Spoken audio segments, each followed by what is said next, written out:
산지 좀 되네. 아니, 장알이야 가사다.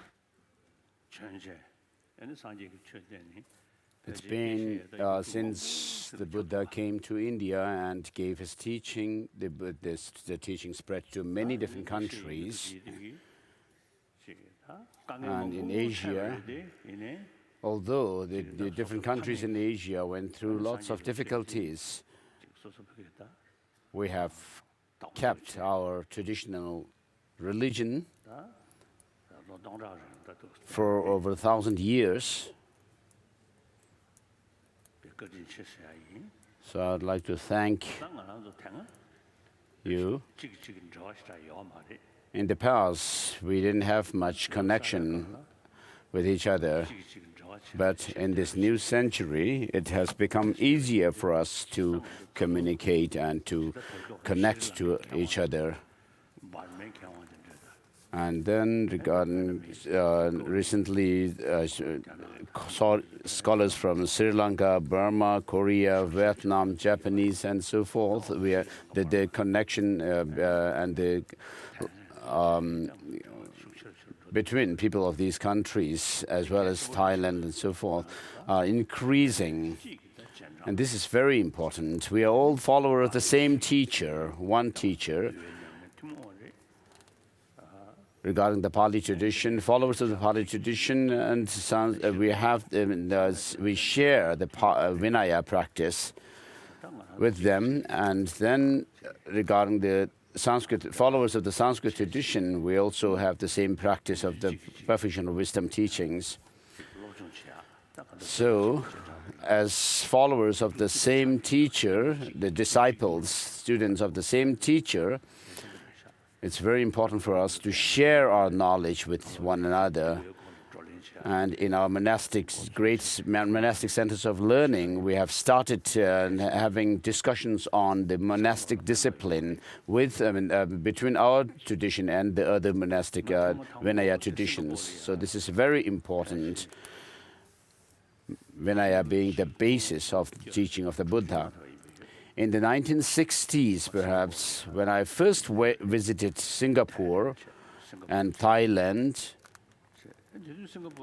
so Thailand and Singapore. So when I was in Singapore, there were elderly Chinese monks who recited the Heart Sutra in Chinese. So that was the first time I heard this recitation of this sutra in Chinese. I felt really sad and thought that in the past, how many have recited the same sutra in the past.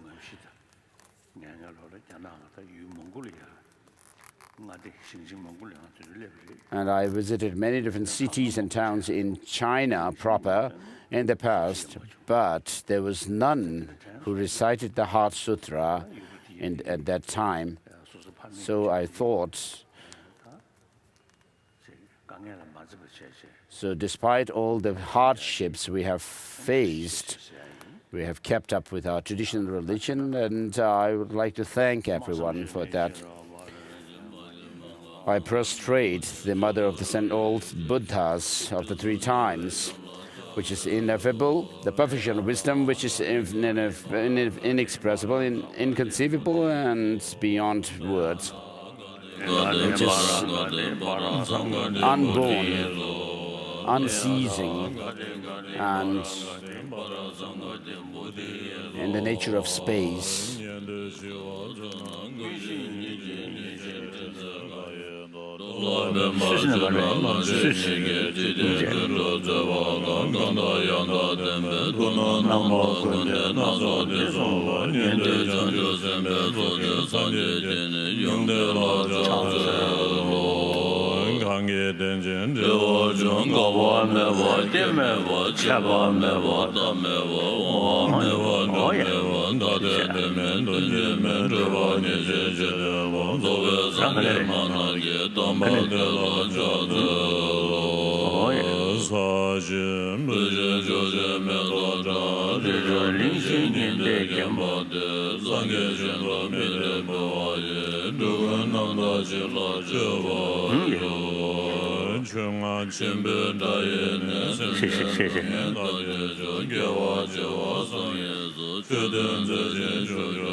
So, to the Buddha, Dharma, and Supreme Assembly, I take refuge until enlightenment. By listening to the teaching, by accumulating merit and wisdom, by listening to the teaching, may I become a Buddha to benefit all wandering beings. This is repeated 3 times. To the Buddha, Dharma, and Supreme Assembly, I take refuge until enlightenment.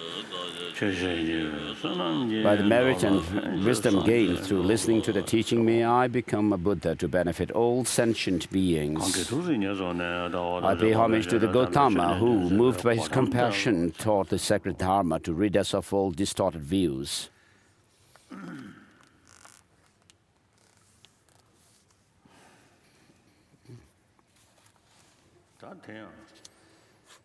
So it is said by Master Nagarjuna, perhaps it was the verse of salutation in the 60 stanzas of reasoning, or somewhere at the end of this. May I be able to accomplish complete the accumulation of merit and wisdom through this virtue, and through these 2 accumulations, may I attain the 2 Buddha bodies.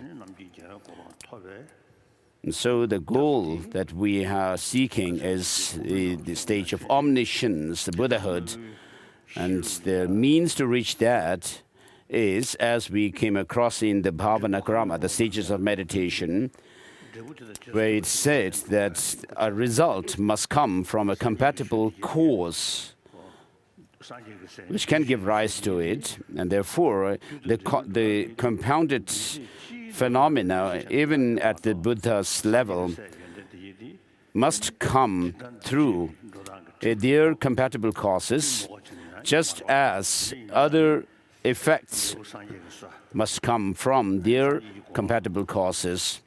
And so we cannot have some other cause which cannot give rise to that of this qualities of Buddha. And regarding the attainment, the resultant stage, we have the Dharmakaya and the Rupakaya, the truth body and the form body, and then these 2 in turn could be divided into 5 or 4 Buddha bodies. And in the Mahayana Uttara Tantra, it mentions that we have the basic potential for attaining this Buddhahood, which is the Buddhahood. And so with regard to the Buddha nature, so we have the naturally abiding Buddha potential and those of the progressive Buddha potentials for progressing along the path. And so, by using these, we need to accumulate the accumulation of merit and wisdom in order to attain the Rupakaya by merit and through merit, and this Dhammakaya through the wisdom. So, impelled by the bodhicitta, we need to attain, or we need to cultivate those causes which leads us to Rupakaya, which comes through the accumulation of merit. And then for the Dharmakaya, first we need to develop the understanding of the gain the gross understanding of selflessness, and then enter into this more subtle insight into emptiness. So, as it is taught in the Perfection of Wisdom teachings, that of emptiness, where in which is the Heart Sutra, which says that all the five aggregates must also be seen as empty by nature. And therefore, in order to reach that understanding of that subtle selflessness, we must first build our understanding from the gross forms of selflessness. And for that, we need first to engage in learning what emptiness or selflessness is, and then having studied it, then we need to reflect on it and gain conviction in this, in the meaning of selflessness, and then put effort in meditation so that you, through your effort and endeavor, you are able to build your experience of selflessness. So, regarding the resultant, there are the two holy Buddha bodies, which are the Rupakaya and the Dharmakaya. And so that is our goal. So regarding these, the means to reach that goal of the Rupakaya and Dharmakaya, we have those of the Bodhicitta, the spirit of enlightenment, and the view of emptiness, which must be first studied, then reflected upon, and gain conviction in, and then applied in meditation to progress along that path. So all the scriptures are meant for, directly or indirectly meant for, the development of bodhicitta and the wisdom of emptiness. And then tantric deity yoga practices are based, grounded in these two principles as the basis of our practice. So, regarding the Kanjur and Tenjur literature, which comprise over 300 volumes, so with regard to the practice of bodhicitta, distilling all these messages in the Kanjur and Tenjur, the greatest text is the Bodhisattva Charya Avatara, Guide to the Bodhisattva Way of Life. As Kunalama Rinpoche Tenzin Gyaltsen used to tell me, since it was written, there has never been a greater text for the cultivation and practice of bodhicitta, the spirit of enlightenment, than Bodhisattva Charya Avatara. And then we will come across the wisdom chapter today in this text. Although it is not so extensively covered regarding the view of emptiness, in order to understand the emptiness taught in it well, we need to study Master Nagarjuna's 6 treatises of reasoning. And then also, as a supplement to this, to the Mula Madhyamaka Karika and other texts by Nagarjuna, we have the 400 verses by Master Aryadeva. And Buddhapalita has written a short commentary on the Mula Madhyamaka Karika called Buddhapalita Commentary. And then Bhavaviveka wrote the Lamp of Wisdom, in which he actually raised qualms in terms of in his interpretation, in the interpretations of the Buddha Palita, and then Master Chandrakirti came and he wrote the text such as the Prasanapada commentary and Madhyamaka Avatara to clarify the interpretation of Buddha Palita and so forth. And so there are all these arguments back and forth between or amongst these different scholars.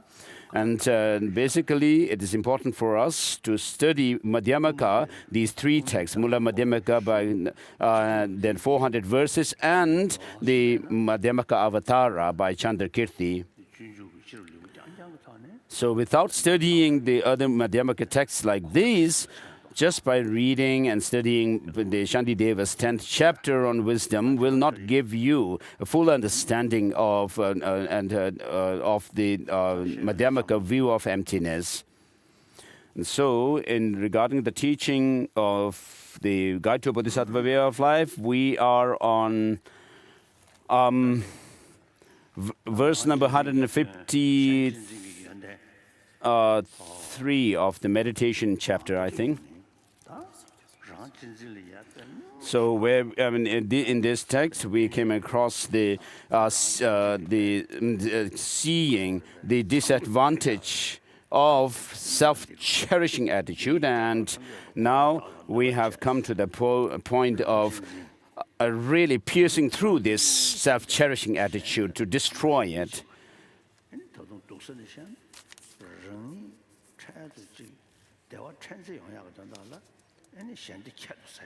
And so, verse number 154, what does the self-cherishing attitude do is try to disregard the welfare of other sentient beings, happiness of other sentient beings, and you try, with this attitude, you try to achieve your own goal.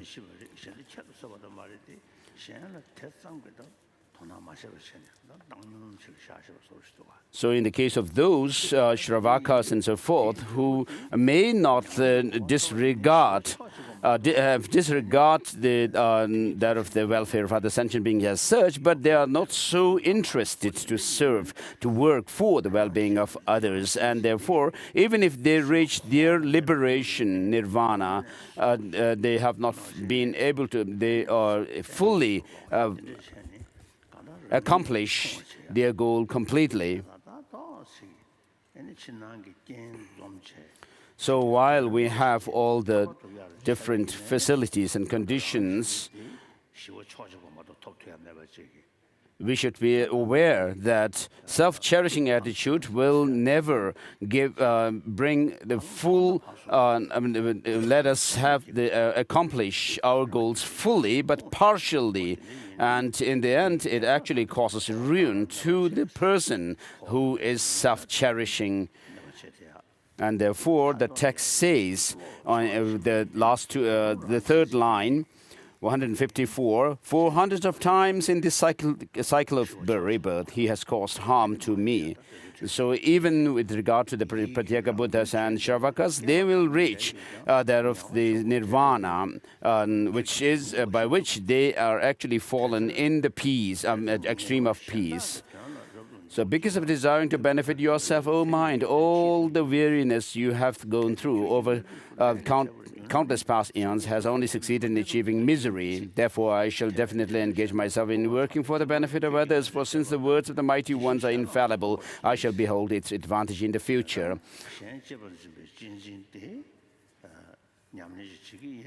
And verse number 157 and 58 also read. So if you are able to, if you had cultivated cherishing others over yourself in the past lives, at least you won't be in the situation that you are now.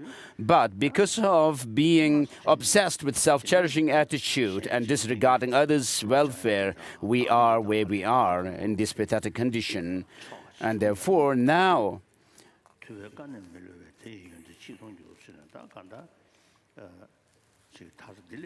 So the text says, therefore I shall definitely engage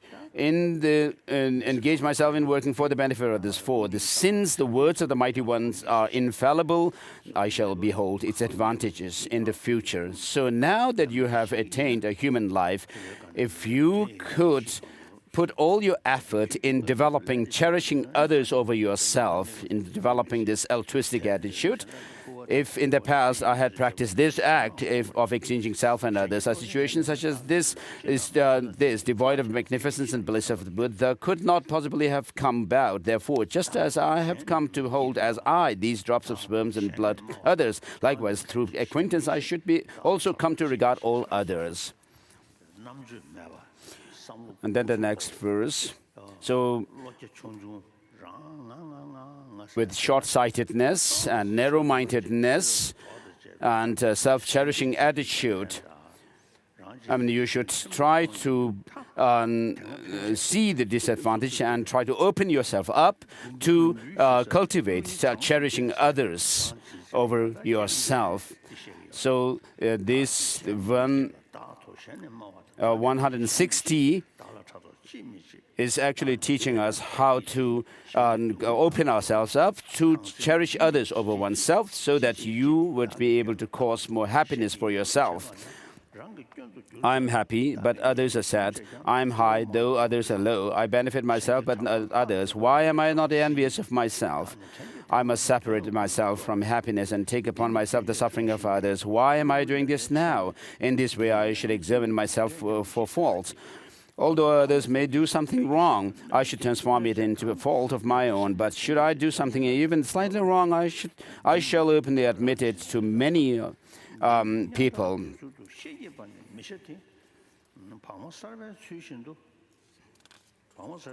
So verse number 166.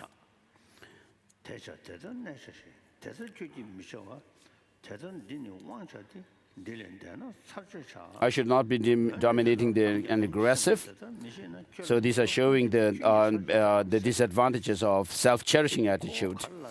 Acting in self-righteous, arrogant way. Instead, like a newly married bride, I should be beautiful, timid and bashful, timid and restrained. So far, you have not seen that cherishing others over oneself is the source of all your good and benefit and happiness for this life as well as in the next lives. And therefore, we have been obsessing with self-cherishing attitude. And so having heard the teaching of the Buddha, now we should be able to see the pros and cons of self-cherishing attitude and cherishing others.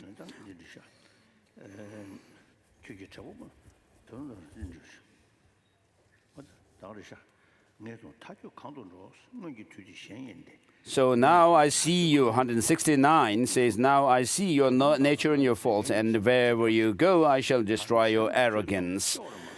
I should immediately cast aside all thoughts to work for my own sake.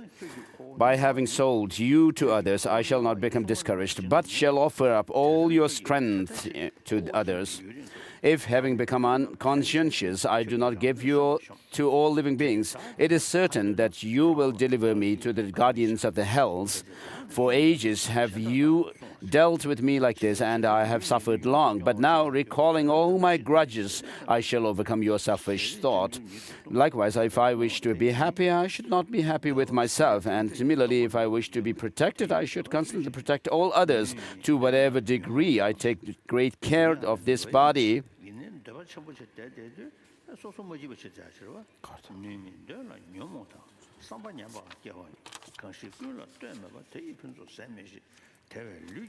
so His Holiness was commenting on verse 176. Being unable to fulfill them, though desiring to do so, disturbing conceptions and dissatisfied mind will ensue. So, but if I do not depend on any material things, the exhaustion of my good fortune will be unknown. So 180 finished. 181, please read through. So verse number 180, then the last line said, why then am I so attached to it?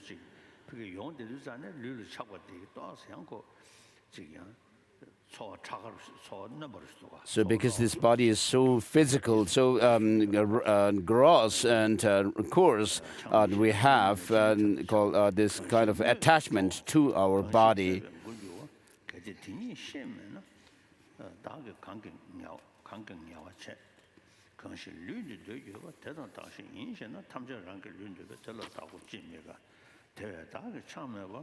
(184)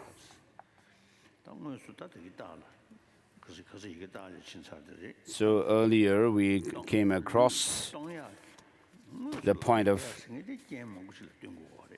giving our body to others needs lots of other conditions that we need to fulfill.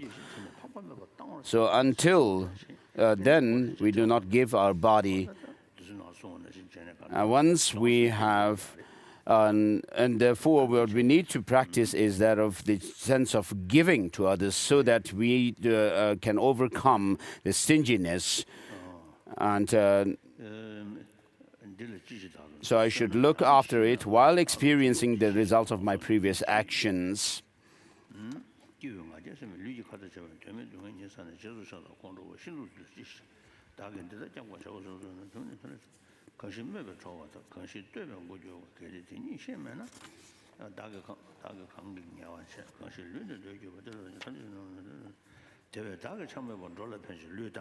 So therefore, in order to benefit all beings, I shall give up this body without any attachment, but although it may have many faults, I should look after it while experiencing the results of my previous actions.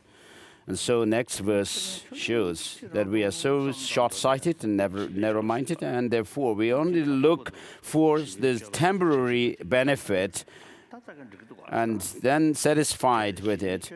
And so now enough is this childish behavior, it says. I shall follow in the steps of the wise, and having recalled the advice concerning conscientiousness, I shall turn away sleep and mental dullness. Just like the compassionate sons of the conqueror, I shall patiently accept what I have to do. For if I do not make a constant effort day and night, when will my misery ever come to an end? Therefore, in order to dispel the obscurations, I shall withdraw my mind from mistaken ways and constantly place in equipoise upon the perfect object. This completes the 8th chapter on meditation. And so now we are on chapter 9. As I already covered some of the verses earlier in the beginning of the teaching, the sages propounded or taught all these branches of teaching for the sake of promoting, for the sake of wisdom. Therefore, those who wish to pacify suffering should generate wisdom. So in the teaching of the Buddha started his teaching of the Four Noble Truths by teaching on suffering. And suffering is rooted in ignorance. And therefore, in order to overcome suffering, we need to develop the understanding and wisdom, the understanding of the two truths, which are the conventional and the ultimate. These, as the text says, these are accepted as being the two truths. The ultimate is the direct object of, not the direct object of the mind, and the dualistic mind is spoken of as conventional. In the light of that, the world is seen to be two types, yogis and common people. So in the world, there are innumerable other animals who lack the human intelligence. And so we can only do prayers for them and nothing much, as I have already explained before. But we can still, the human beings are the ones for whom we can think of doing something for them and keep our hope to do something for them. And the human beings on this earth, within the human beings, there are two types, it says, yogis and the world is seen to be two types, yogis and common people. So yogis means those who yoke their mind with the correct or the right object.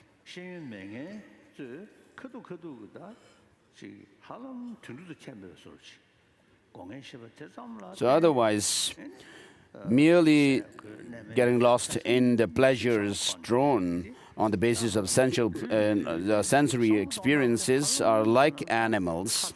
So although you may have a human body, but because of your behavior, you're almost like animals. So those who are thinking only in materialistic terms of living their life are like that. Although it may be too much for me to say this, but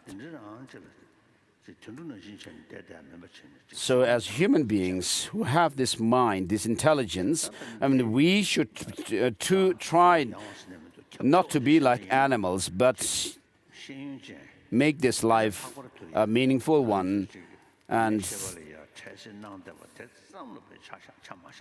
especially those who are educated. I mean, we should not just remain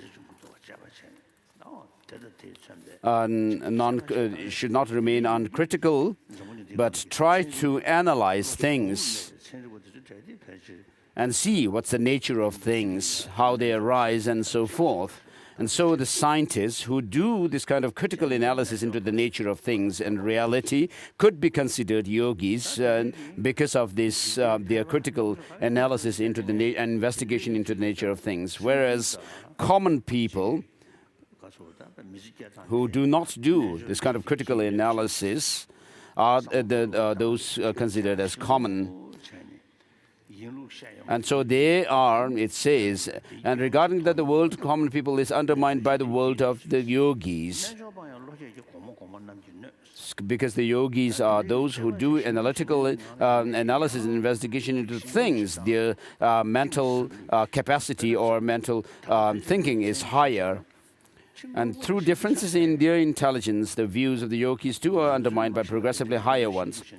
So regarding the scientists, for example, there are scientific findings on which they come across through their investigation and analysis and research. And therefore, there are a lot of knowledge that we can learn from them. And then there are scientists who are beginning to pay more attention to the inner world of mind as well. And so those who are materialistically oriented. I met a Japanese scientist in Japan one time, and he did not accept a mind apart from the brain. But then he has lots of worries because of some problem in his family. So if the mind is only the brain, then he could have done some surgery on his brain and taken out the part which gives this kind of worry. But I did not say to him, though I felt like that. So if there is no, I mean, since he did not accept a mind apart from the brain, I just felt like that, although I didn't say it to him.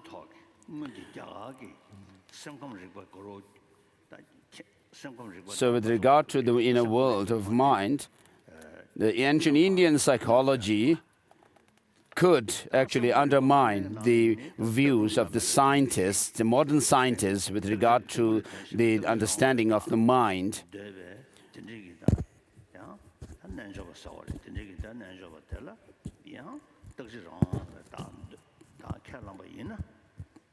And then, with regard to philosophical views, those who assert some permanent, single, and autonomous self or Atman could be undermined by those who can refute this kind of position. Because when we talk about old age, becoming sick, and so forth, we relate them in relation to the body. But if the self-worth is different or separate an entity from the body, we cannot talk about ourselves feeling sick or and so forth.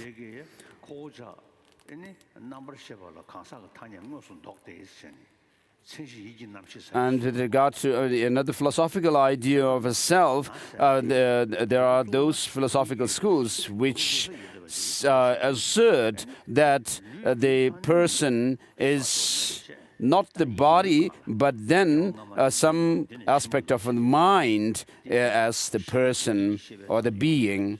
As Viveka says, that we accept that the the mind is the consciousness is the self, because it goes from one life to the next and so forth.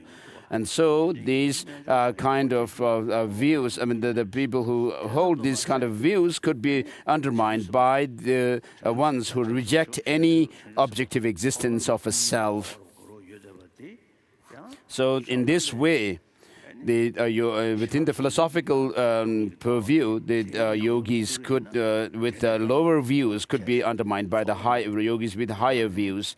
And then with regard to the beings on the path, the understanding of emptiness, for example, within the beings who are on the path of accumulation could be undermined or inferior to those of the beings on the path of preparation.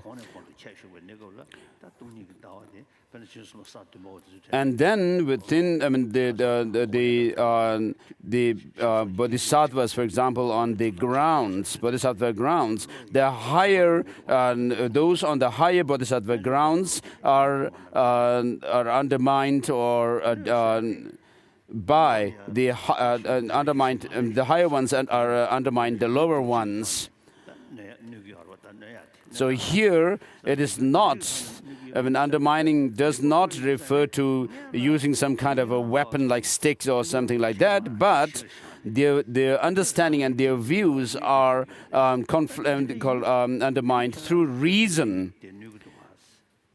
So if you state such and such, I would use this reasoning, and therefore this reasoning undermines your philosophical view, is how the philosophical schools undermine the others who are lower. And so point out the inconsistencies and contradictions within the other philosophical schools. And therefore, the Madhyamakas who reject any and all objective existence, whether it's external objects or a person, I mean, nothing could be pinpointed as being the person from amongst the aggregates. For example, even the Buddha cannot be found within the Buddha's mind and the body, and also the Dharma and Sangha cannot be found when you do this kind of critical analysis. But despite the fact that things do not have any objective independent existence, they do affect us. For example, the view of emptiness, the understanding of emptiness, though it cannot be found when you put it under the lens of critical analysis, yet it functions to overcome ignorance and so forth. And so they are. So the common world sees functional things and conceives them to be truly existent. That by means of examples accepted by both, emptiness is established, unanalyzed, the practitioners engage in training for the sake of the result, and the common world sees functional things and conceives them to be truly existent. So what the common people say is that we actually see them. These are tangible things. And they ask, what do you mean by things do not have having no objective existence?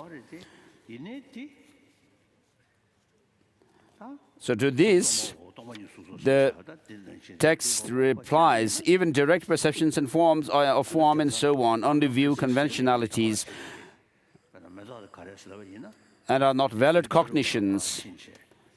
So for quantum physicists today would even say that when you actually dissect a flower, you cannot have a flower, any flower objectively existing. Although there is a flower, when we do not do any kind of this philosophical inquiry into its nature, though the flower is merely designated and its existence is posited or asserted by way of designation, yet to us it does not. A flower does not appear to be designated, but we conceive of it. We conceive that it has some objective, independent existence.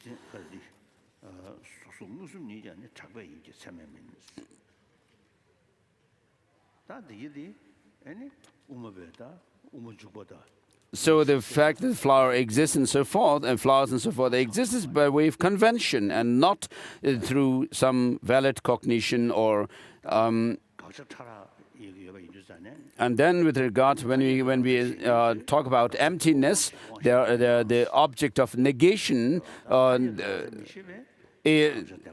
Within that, with regard to that object of negation, there are subtlety, degrees of subtlety between the views of the Madhyamakas who accept some objective existence and those Madhyamakas who reject any and all objective existence.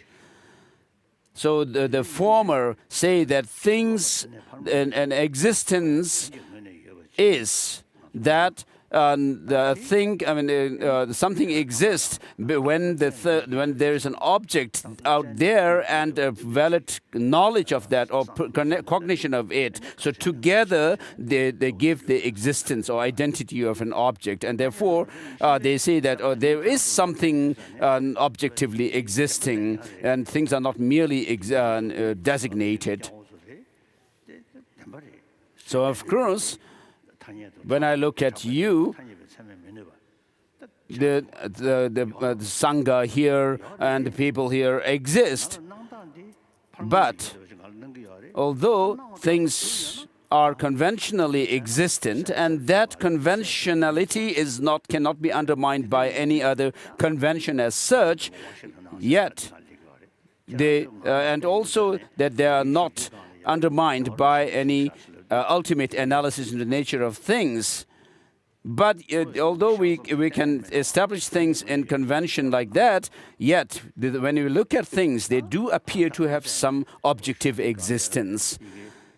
So when I look at you, you appear to have objective existence, and accordingly, I too conceive some objective existence of you. And when you look at me, you see my body, and when you hear my voice, you could infer to a certain degree that, His Holiness Dalai Lama is thinking such and such. His thought goes along this and this line.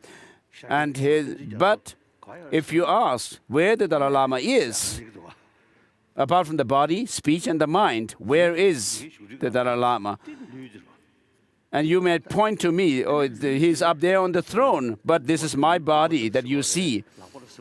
But with regard to the body itself, do you actually mean my head or my body and hands, or hands are me? No. So when you actually go through this kind of critical analysis and dissect me, you will not find me. We'll come across these kind of analysis later also when we do the mindfulness meditation. So when you do this kind of critical analysis, nothing can be found. But without doing any analysis into the nature of the things, we could still say things exist, as Master Chandrakirti says in Madhyamaka Avatara, that when you do the sevenfold, when you actually examine something through the sevenfold reasoning, nothing can be found. Yet, conventionally things exist. So this is when we look at things, they do appear to have some objective independent existence, and that is what is known as the object of negation, that which is to be refuted when you establish the view of emptiness.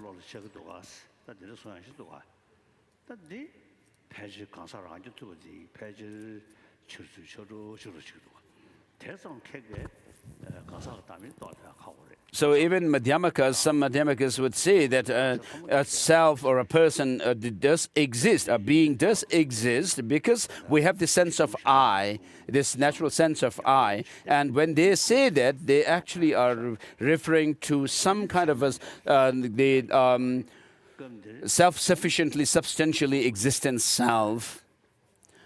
And then, according to the different views of emptiness and the philosophical views of selflessness, there is also the difference in the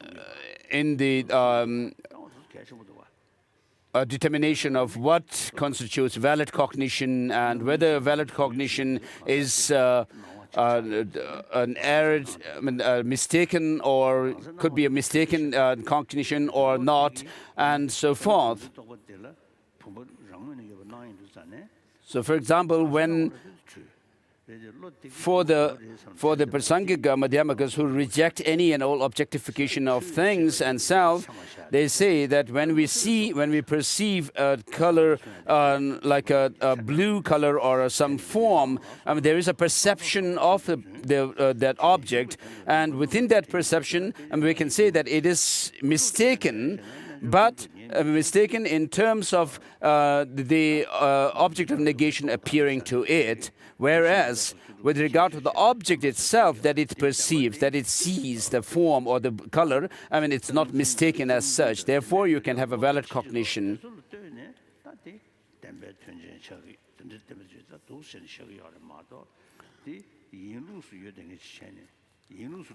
So when we say that something is impermanent and so forth, we are not saying, the Prasangikas say that the impermanent nature is not the final nature of the object. We are not saying that, although we can say it's one kind of an aspect of the nature of things. So verse number 7.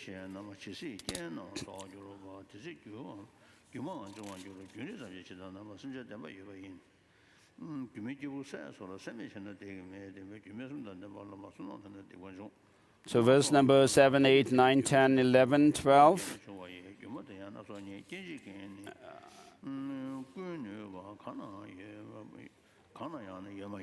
In muttering, illusory person, and so on and so forth. So verse number 12, done.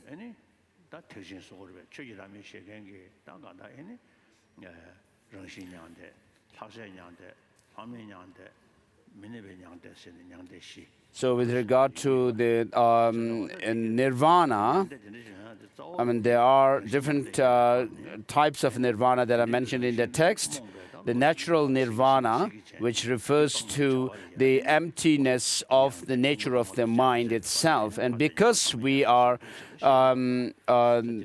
ignorant of this nature of our mind, we are bound in samsara. But once you overcome this ignorance about this final nature of the mind and the beings, then you will be able to overcome the delusions within our mind and become enlightened or liberated. And so within that liberation, again, we have those liberation with residue and without residue. Verse number 15 is a rejection or refutation of the objections of Chittamatrans, the proponents of mind-only school. Suppose, like the Chittamatrans, you then ask, when even the deceptive awareness of it doesn't truly exist, by what is the illusion apprehended? Well, since according to you the illusion itself does not externally exist, then what is being apprehended? Suppose you answer, in actuality it exists as something else, the aspect of which is the very mind itself. Well, then mind itself is like an illusion. Then what is being seen by what? The guardian of the world in fact said, mind cannot see mind, just as the edge of the sword, a sword cannot cut itself. So it is with the mind. So the mind-only school does not accept any externally that things externally exist. As quantum physicists also say, that as long as there is an observer, observing mind, there is that we can talk about this or that thing. Whereas when the observer is no more there, you cannot talk about the things existing. Whereas now here the Chittamatrins, the mind-only school, assert that as long as a mind exists, and because of the imprint on the mind, the things that are seen and perceived by our senses are reflected, a reflection of that imprint on the mind, and therefore they exist. And apart from that imprint and the reflection of the mind, the imprint, they cannot exist. And therefore the Madhyamakas refute this position. So those who assert objective existence and things, even in convention,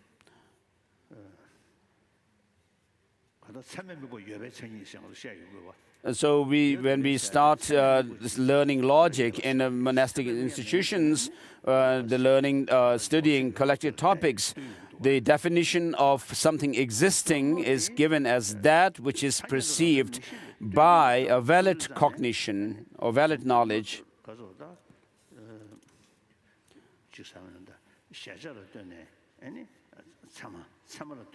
Whereas those of the schools which deny any objective existence say that an object exists in relation to the perception of it, and the perception of that object exists in relation to the object itself, and therefore they are mutually dependent. So whereas for those of the schools which assert some objective existence in things, they say the fact that a thing can be said to exist is because of a valid cognition of it. And if you ask them, if you press them, how do you prove that the mind or the cognition exists? And then they say, oh, there is a self-perception or apperception, and because of it, the mind can be said to exist.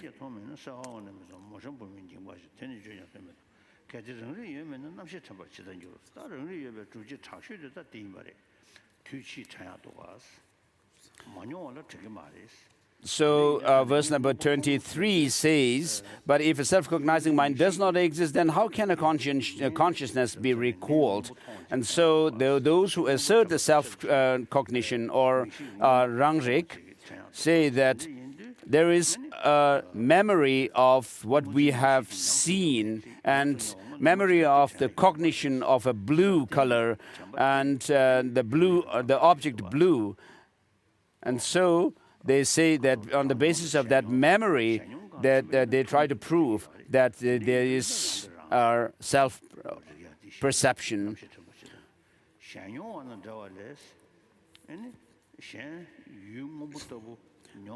Because for them, unless they say that there's self-cognizing mind, they would have to go, the seeing something with the perception, to say that there is a perception, another perception and so forth would be regressive logic. Well, a recollection comes about from a connection with another object that is experienced, like the poison from a rat. But it can be eliminated itself. It can eliminate itself because when endowed with other conditions, one sees the mind. Well, by means of applying magical eye lotion, a buried treasure of vase is seen, while the eye lotion itself is not seen. Those which are seen, heard, or known are not to be negated. So the Madhyamakas, even those Madhyamakas who reject any objective existence in things, do not deny the existence of what is seen or heard and known. But what they are trying to negate or refute is the object which is apprehended by these grasping at some true existence. Because of this the grasping at true existence, we have the exaggerated way of looking at things, which is like fantasizing, and accordingly we have attachment and anger and all these other negative emotions, and therefore this understanding of emptiness is meant for undermining and overcoming these negative emotions and the exaggerated outlook, and then the grasping at self. So here, instead of conception of true existence, which is the cause of suffering, it is to be rejected. The illusion of external objects is not separate from the mind. Despite being inseparable, it is still impermanent.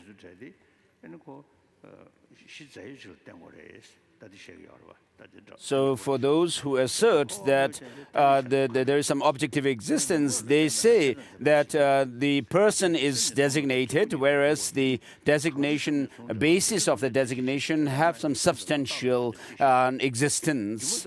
And therefore, these designations are based on the substantial phenomena.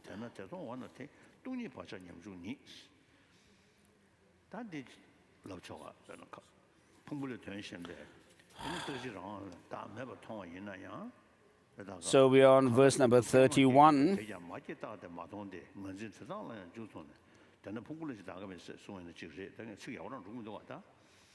So Madhyamaka Avatara says that there's no being, a person or self, apart from being designated on the basis of the aggregates. Although there are some schools which assert the aggregates are self, and some others say the inexpressible and self and so forth.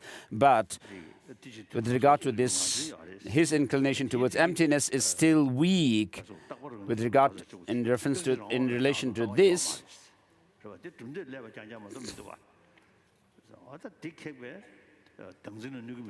so schools which rejects what the non-Buddhist says, that is to say that there is no self or Atman, which is defined as being single, permanent and autonomous. I mean, just by rejecting this kind of a self is not the final view of Madhyamaka as such. It does not overcome our negative emotions as such. And even asserting selflessness of a person according to the Vaibhashikas and Sautrantikas, who do not assert selflessness of phenomena as such,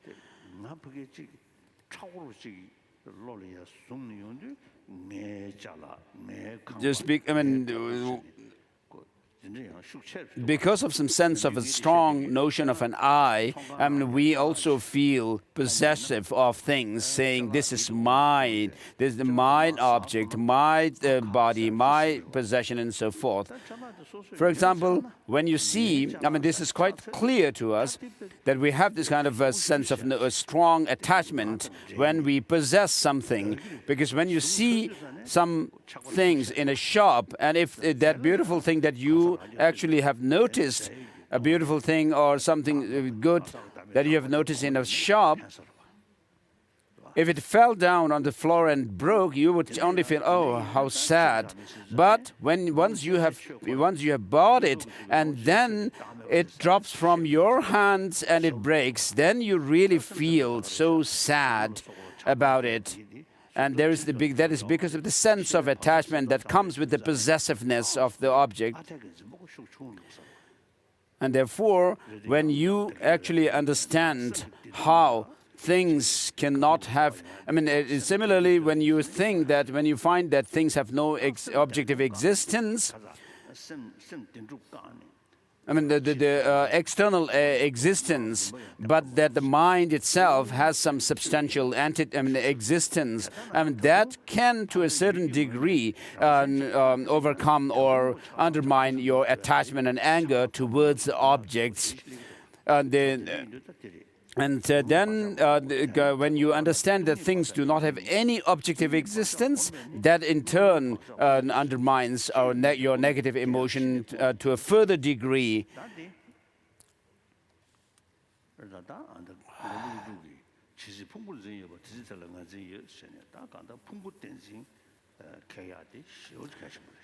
So as Nagarjuna says, as long as there is grasping at the aggregates, there is an apprehension of the self. So when you are able to confirm that the basis of designation of a person or a self does not or do not have any objective existence, then you will be able to have a better understanding and insight into the selflessness of that person or of a being, and therefore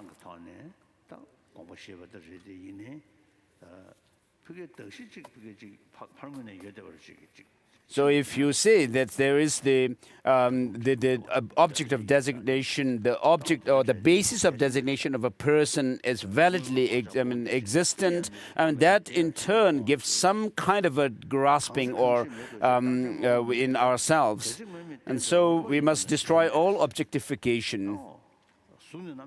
So verse number 33 says, though not finding an object and so forth, how can, then lacking a basis, how can the basis, emptiness of a thing stand in front of the mind? So if you are able to confirm that things are merely designated, that they are merely existent by merely by way of convention, then that kind of a grasping, strong, intense grasping at some objective existence can be undermined, can be overcome. Verse number 34.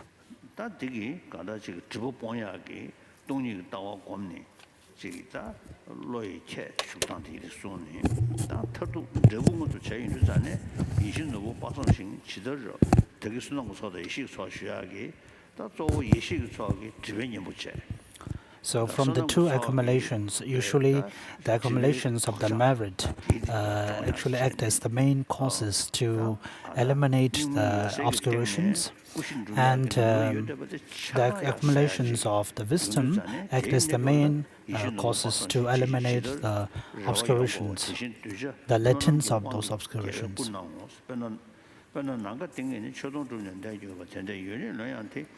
So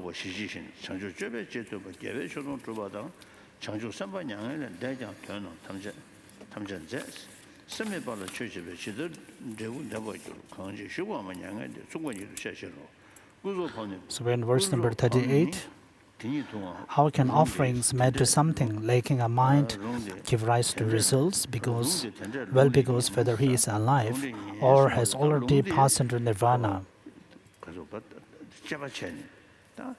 So having done experiment, especially to the scriptures and the teachings from the Buddha, so having seen whether it is free of any contradiction, then we can only come to the point that that scriptural teaching of Lord Buddha is also valid. And from this verse onwards, it is to authenticate the teachings of Mahayana. And in the Pali traditions, usually it presents the Four Noble Truths and the 16 aspects, and mostly focused towards the meditation on no self. In Thailand, I have a friend who is a bhikshu. He's a very wonderful bhikshu. His name is Bodhisattva. And he is interested to the selflessness of phenomena.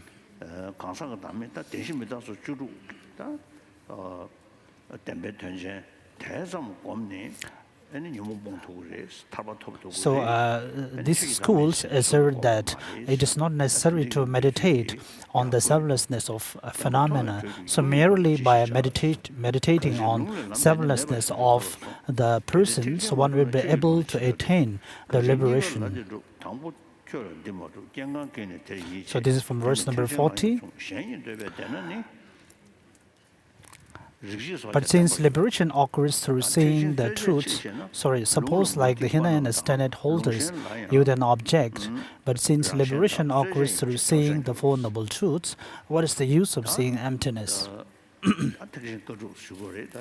So we can say the main reason to prove, to validate or to authenticate the teachings, Mahayana teachings is the following. Sorry. This from verse number 44. Although the Arhat bhikshus are the foundation of Buddha's teaching, so if the Arhats are the foundation of the Buddha's teachings, so if these Arhats become the foundations without even realizing the subtlessness of phenomena, then they cannot be said so. So as long as they are not able to destroy even the traces of the target to generate the graspings, so they won't be able to realize the ultimate emptiness. And for the afflicted emotions also, generally a few classifications. There is a coarser one, which is normally referred to as the afflicted emotions with its objects and aims. And this is the coarser one. And there's even a more subtle one, which is usually related, or which can be even corresponding with the self-graspings, the graspings of true existence. So unless we eliminate the true graspings, so we won't be able to attain the liberation.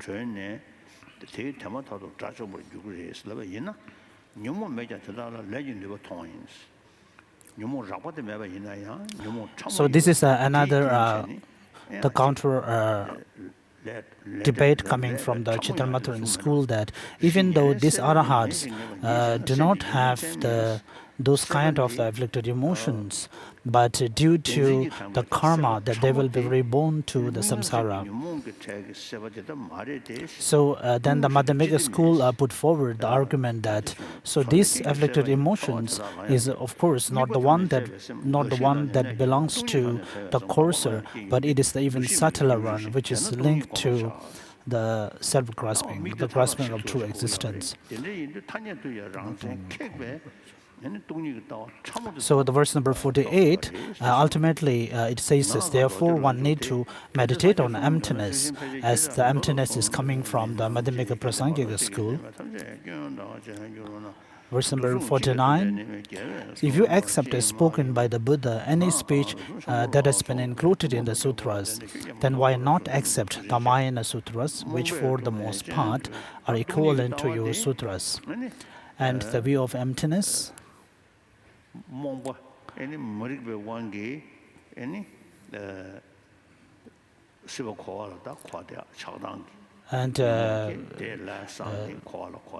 it is the ignorance that actually bring us to the cycle of this rebirth. And then the transitory collection, the grasping of the transitory collection is again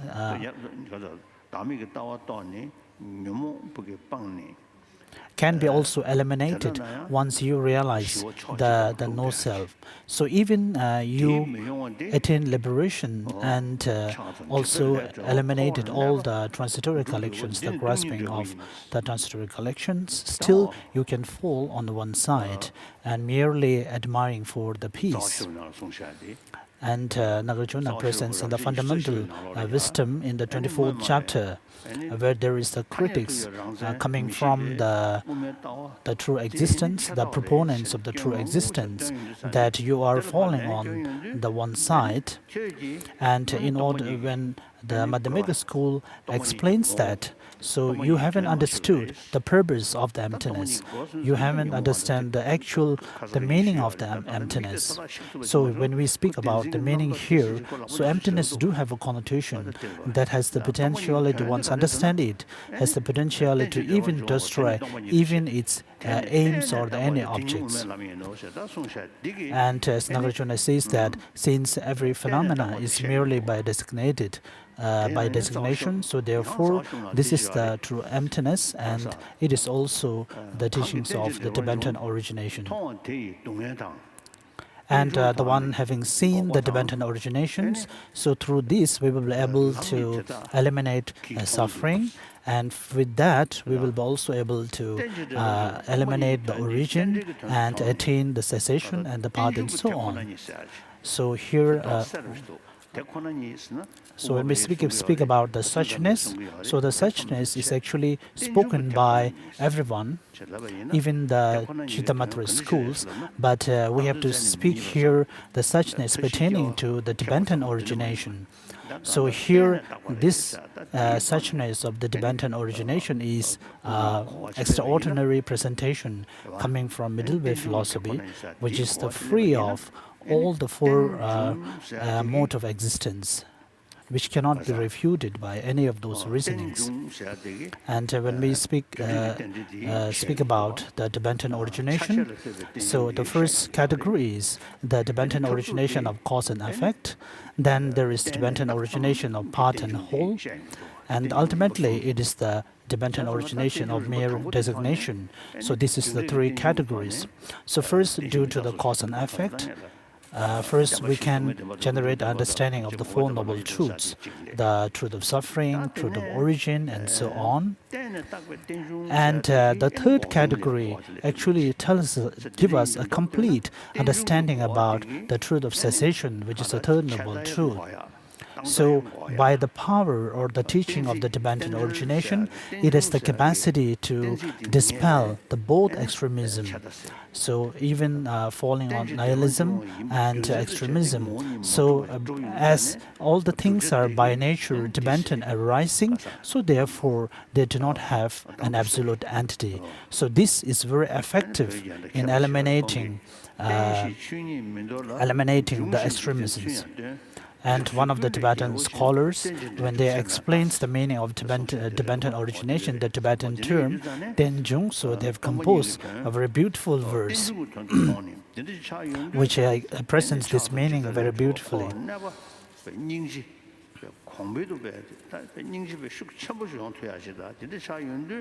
So when the compassion really grows within us, so it forces the Bodhisattva to stay in the samsara. So if one realizes the suchness of Tibetan origination, one will be able to dispel or eliminate all the obscurations, and this will act as a special force to accumulate both merits and the wisdoms, and it will also help to realize the emptiness, dispelling all the extremisms. In verse number 54, emptiness is the remedy to the darkness of afflictive and cognitive obscurations. So how can someone wishing to achieve omniscience quickly not meditate on it?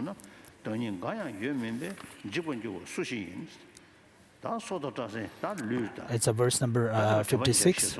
So from here onwards, it teaches on the four mindfulness.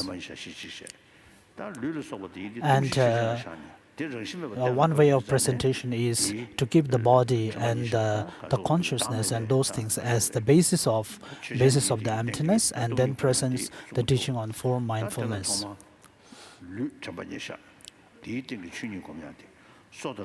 So the first one is the mindfulness on the body, which is on verse number 57.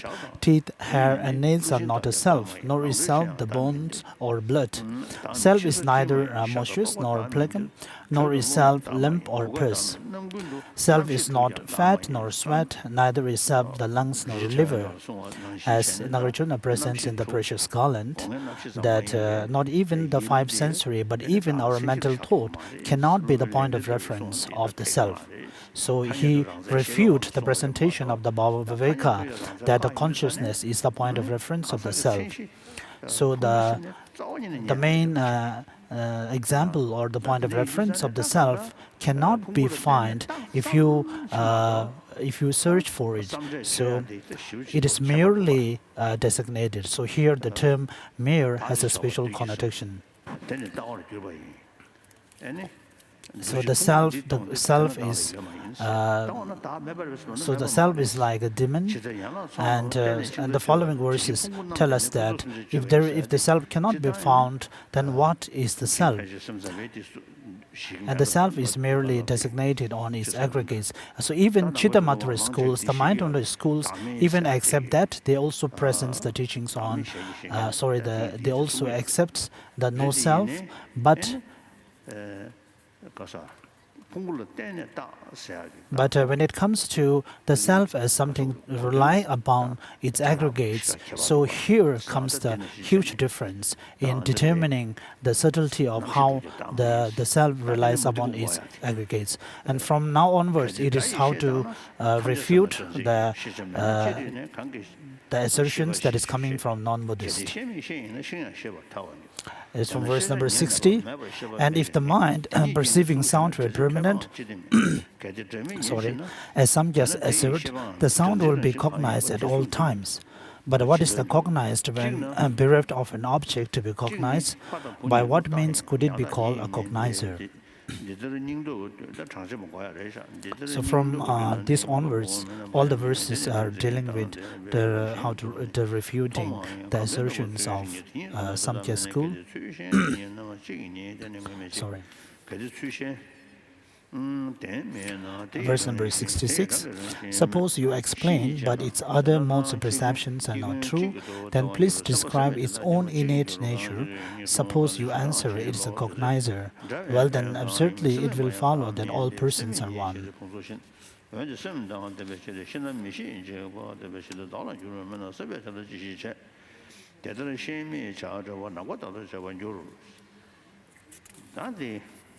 So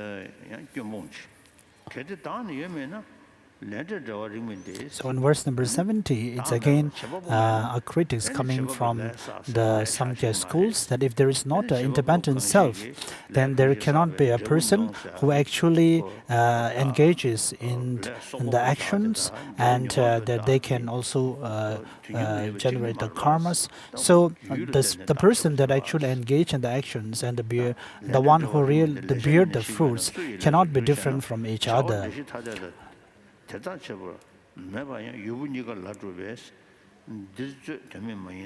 So if there is not an absolute person, then we cannot have a same person that actually sow the karma that that same person cannot bear the fruit.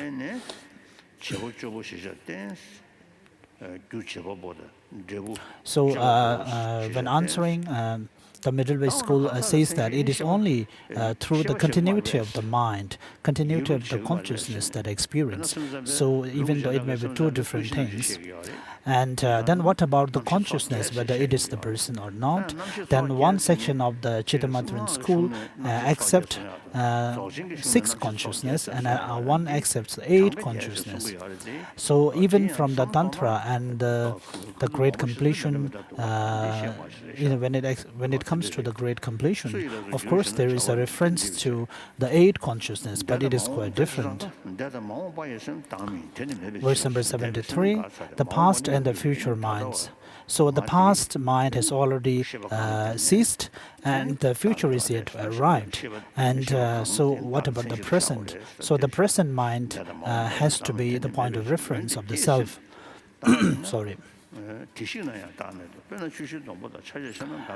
And if the mind presently arising were the self, when it perishes, there will in fact be no self.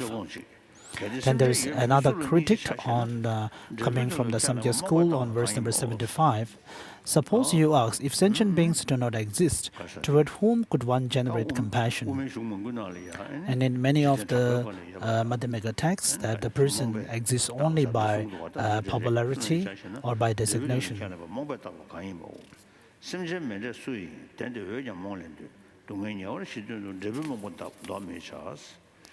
So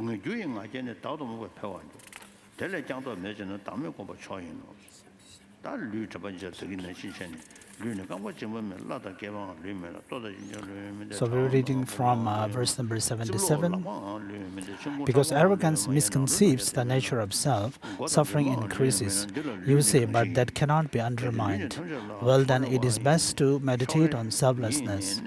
A body is neither the feet nor the cups, nor is the body the thighs or hips. So Holiness comments that when it comes to the concept of the part and whole, so the whole is usually dependent upon the parts, and the part also in turn is dependent upon the whole. So if that is the case, but then what about the whole where it resides? So if when the non-Buddhists accept that the whole or the person is not relying upon anything, and one of the non-Buddhist schools accepts about a primary substance which is different from its instances, so they accept this concept. So how can they how can they ascertain that the whole or the part is not different from each other?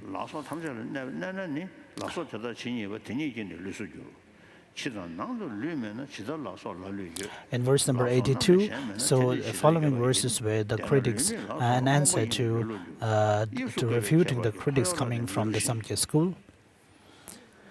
As the body does not exist either outside or inside the parts, how could the hands and the so forth possess a body? As it does not exist separately from the hands and so on, how could it possibly be truly existent? Thus the body is not truly existent, but because of ignorance, the mind perceiving a self in hands and so forth arises, like the mind perceiving a man in an effigy, because the effigy is molded in the shape of a man.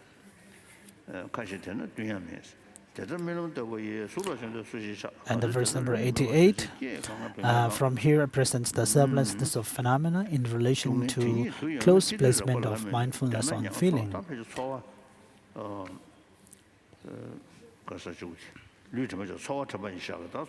So from here, it's from the four mindfulness is the mindfulness on emotions or feeling.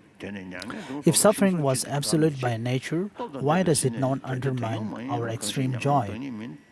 And if happiness exists intrinsically, why does a good taste and so forth not delight someone tormented by grief and the like?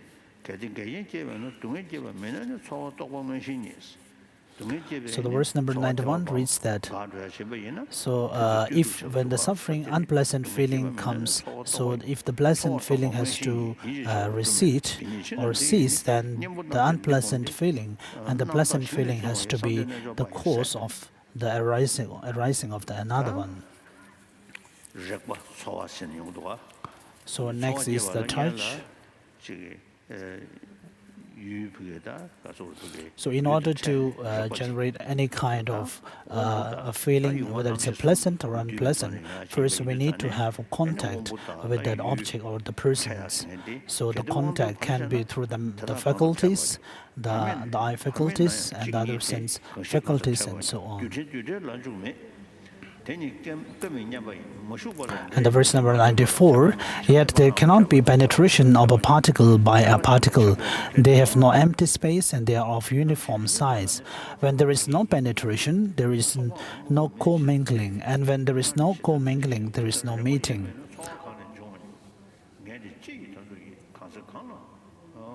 Verse number 97, and so like that, when contact does not truly exist, His Holiness comments that even the feeling, also when you investigate further, you even cannot find it. And the same thing is with the case of contact. Verse number 99, nevertheless, some things can be seen and also can be touched through what is the nature of a dream or an illusion. Furthermore, a feeling, because it has arisen simultaneously with the mind, is not perceived by that mind. 102. Mind does not exist. A mind does not exist in sense powers, in forms and so on, nor in the space in between. A mind is not inside nor outside, nor can it be found anywhere else. Something that is not the body nor is something else.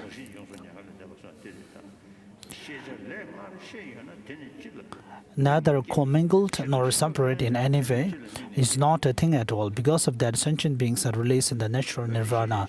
So His Holiness comments that the term natural nirvana here actually means that when all the phenomena, when they are subjected to critical investigation, they cannot be found. So it is called natural nirvana.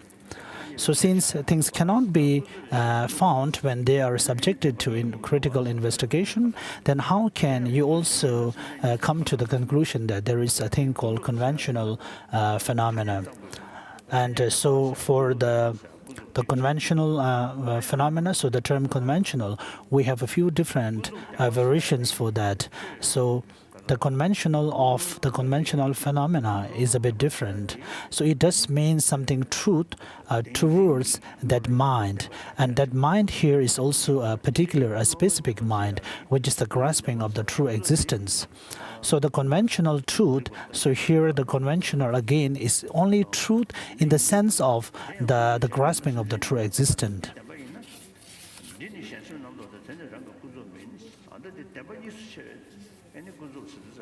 So the conventional, when we speak about two truths, it is actually, so that conventional itself is not the grasping.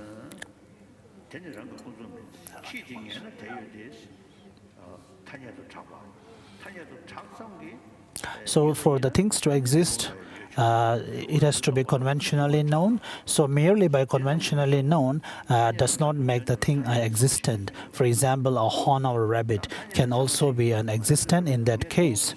So what we have to need for the secondary is that I have seen it and my friends have also seen it. So merely not being satisfied that it is conventionally known, it is also something related to our daily life. For example, things like the foundational mind as accepted by the mind-only school. So this is a different concept. So they accept the concept of the foundational mind because they need a true, absolute point of reference of the self. So that can be refuted by the ultimate reasonings.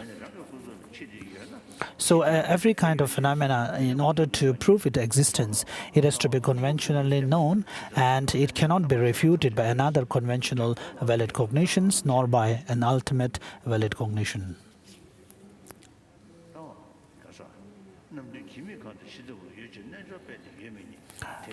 His Holiness comments that as Chandrakriti says that things has to be scrutinized or by investigate by 7 modes of finding whether the self has an absolute existence or not.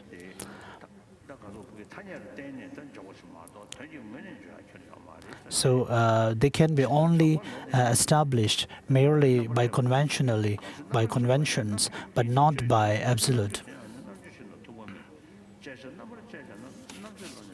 And verse number 110, when the object of analytical inquiry is being examined, the analytical inquiry has no basis. And because of being without a basis, it does not arise. That is called natural nirvana. And also when it comes to the cognizer and the object of cognitions, so the relation between the cognizer, the cognitions, and the object of cognitions is again relative. And one schools actually accept the cognitions as having cognition with aspect. And when the aspect of that object appears to that mind, and when that mind apprehends that image or the aspect, it is said to be that the mind cognizes that object.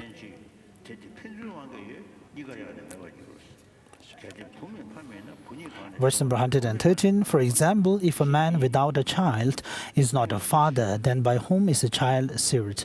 Because in the absence of a child, there can be no father. Tea blessing.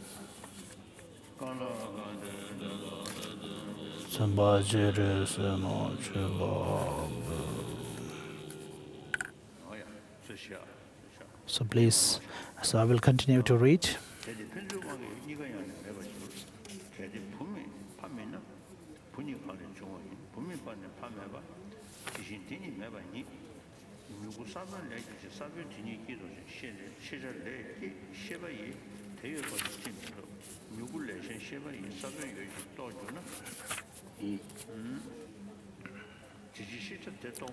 So verse number 115.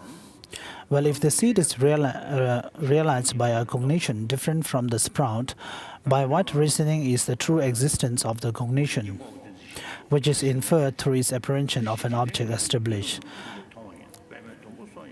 So from here is the logic that establishes emptiness by eliminating the 4 possibilities. 116. By direct perception of the conventional world, all causes are seen. After all, the diverse parts of anything like a lotus, stalks and so forth grow by means of diverse causes. Suppose you ask what has produced those diverse causes? Well, a diversity of previous causes. And suppose you ask further, why does a cause have the ability to give rise to an effect? Well, due to the power of previous causes.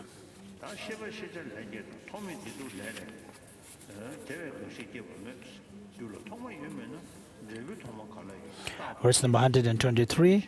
And why does he not create continually, since he does not depend on anything else?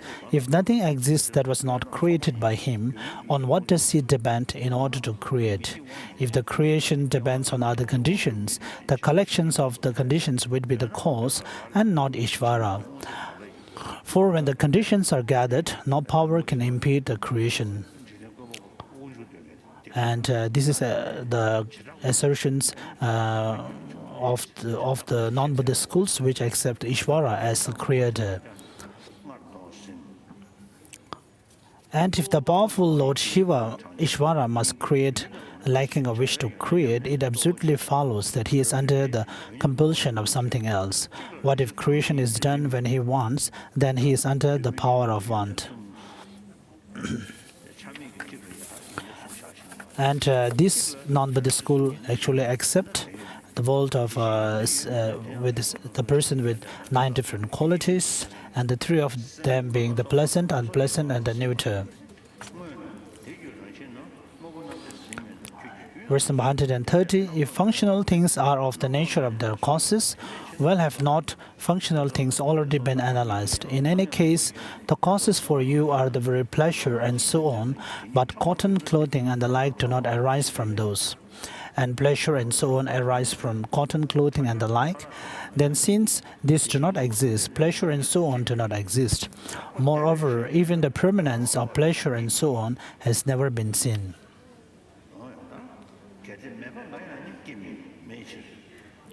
Verse number 134.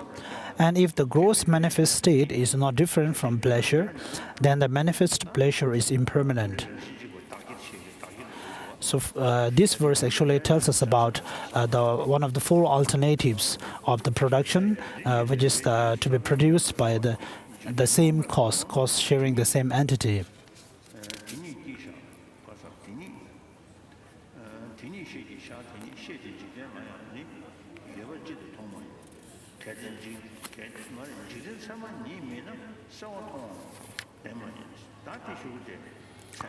And the verse number 138.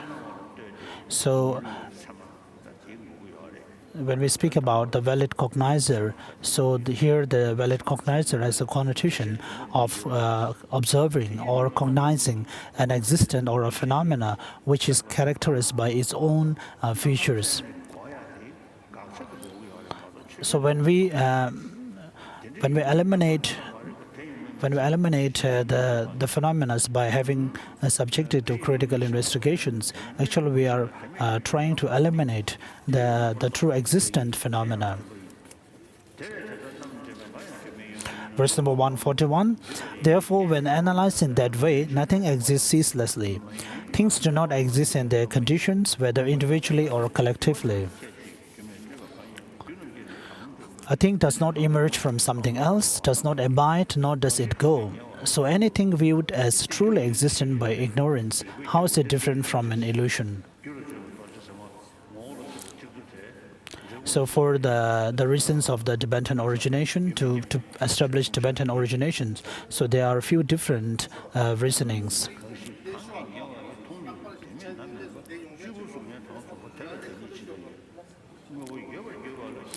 Verse number 145, reasonings to establish emptiness from the viewpoint of affect. So this is one of the reasons.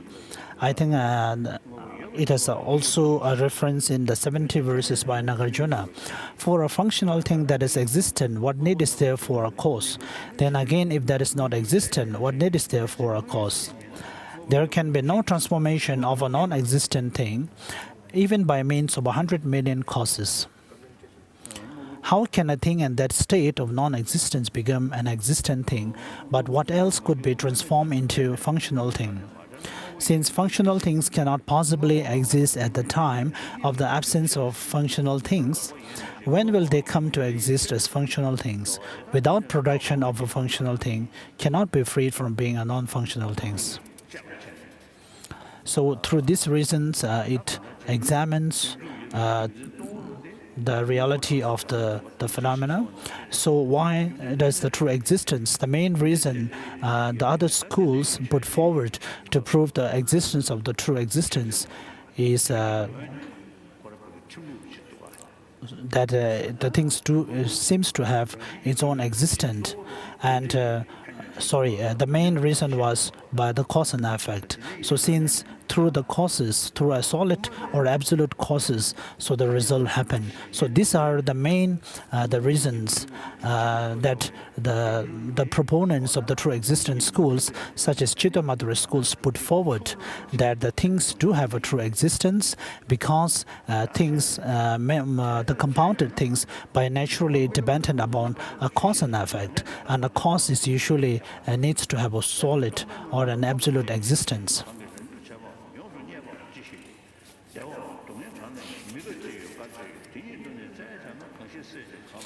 Verse number 151, with all phenomena empty in that way, what is there to gain, what is there to lose, who is there to respect or scorn? 153, upon analysis, the world of living beings is here, that will die here. Who is there who will come into existence? Who is there who has existed? Who is a relative, a friend? 155. Through causes such as fires and festivities, then from the distress and or exertion and disputes they cut and stab each other, thus passing their lives in tremendous difficulties due to their negative deeds.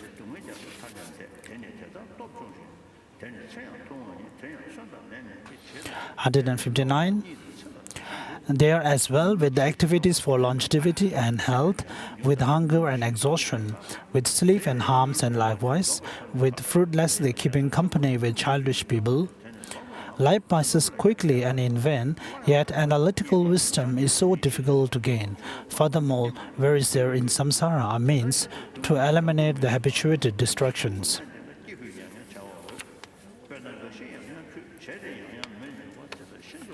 164. For example, some people perform ablutions and ablutions. Then they jump into fire again and again. Even though in terrible states of suffering, they believe themselves to be happy.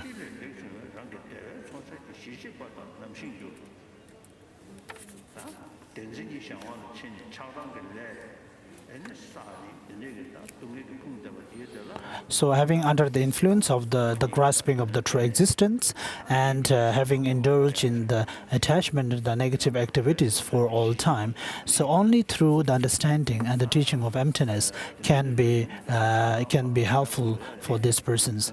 And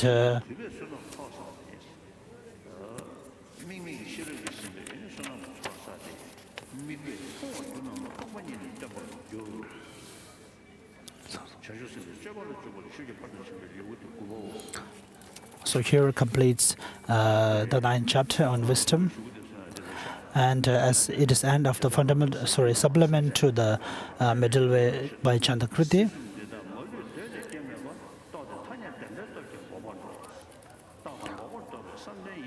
So having by the Tibetan or understanding of the Tibetan originations and through the power of the wisdom and the method, one will be able to understanding of emptiness, and by the power of the wisdom on one side and the merit on the other side, the great practitioners will fly over the great oceans of the practice and reach the enlightenment. And in between this, we will read from the stages of meditation.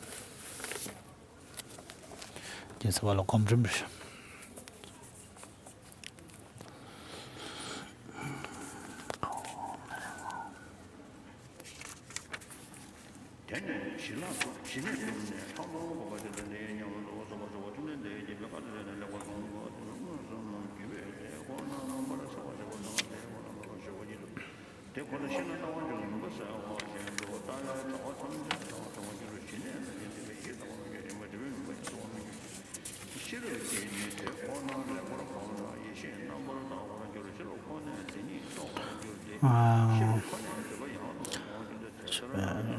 wisdom. Call it the base number 10.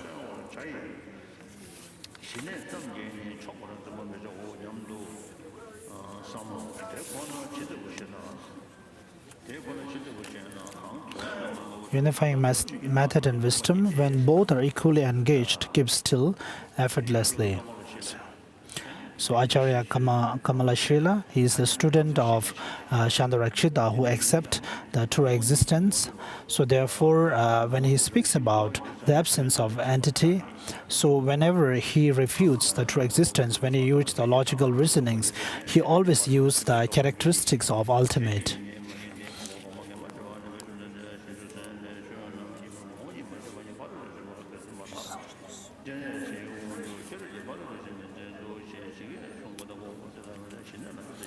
On page number 227, what is suchness like? It is the nature of all phenomena that ultimately they are empty of the self of persons and the self of phenomena.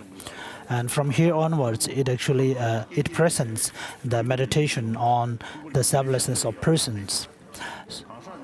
And the person is also not different from its aggregates, and the aggregates are also not completely different from the persons. And these expressions actually looks like refuting the person as independent, solitary, and unitary. And when we use the term that the grasping of the self as the transitory collections, so it is actually referring to the person which is being designated about the collection of the aggregates.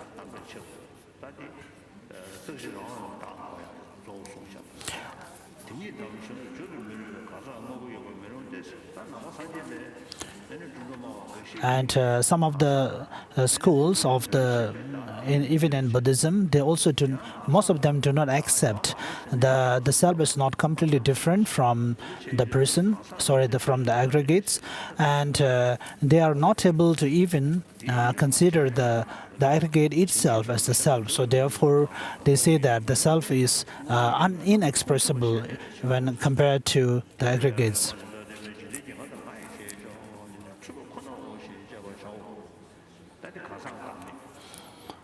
So till here is the presentation on the selflessness of person. Therefore, we must conclude that the assertion of the worldly I and mine is wholly mistaken. Meditation on the selflessness of phenomena should also be done in the following manner. Phenomena, in short, are included under the 5 aggregates. Page number 228. The 12 sources of perception and 18 elements. So Chittamatra schools actually abolish the concept of the external existence, and they establish the internal consciousness as empty of true existence. So those Madhyamika schools which follow the same pattern of explanations are called Yogacarya Madhyamika schools. The physical aspects of the aggregates, sources of perception, and physical elements are in the ultimate sense nothing other than aspects of the mind. This is because when they are broken into subtle particles, and nature of the parts of this subtle particle is individually examined, so no definite identity can be found. So in Chittamatra schools, the presentation of the selflessness of phenomena is rather different from the middle way philosophy. They speaks about the absence of the different substantial existence of the object and the mind. So the absence of the absence of the different object and the mind is called the ultimate, referred to as the ultimate emptiness in the Chittamatharan school. In the ultimate sense, the mind too cannot be real. How can the mind that apprehends only the false nature of physical form and the so forth appears in various aspects be real?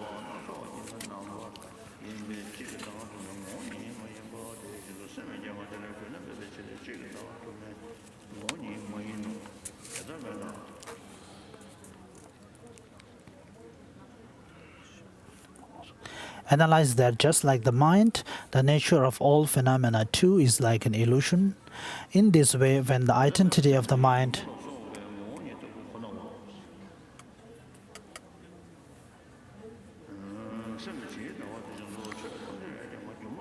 Similarly, since the mind is not different from them, the identity too is neither one nor many. Therefore, the mind by nature is like an illusion. Analyze that. Just like the mind, the nature of all phenomena too is like an illusion. In this way, when the identity of the mind is specifically examined by wisdom, in the ultimate sense it is perceived neither within nor without. It is also not perceived in the absence of both. Neither the mind of the past, nor that of the future, nor that of the present is perceived. When the mind is born, it comes from now here, and when it ceases, it goes now here, because it is inapprehensible, indemonstrable, and non-physical. If you ask what is the entity of that which is inapprehensible, indemonstrable, and non-physical, the Heap of Jewels Sutra states, O Kashyapa, when the mind is thoroughly sought, it cannot be found. What is not found cannot be perceived, and what is not perceived is neither past, nor future, nor present.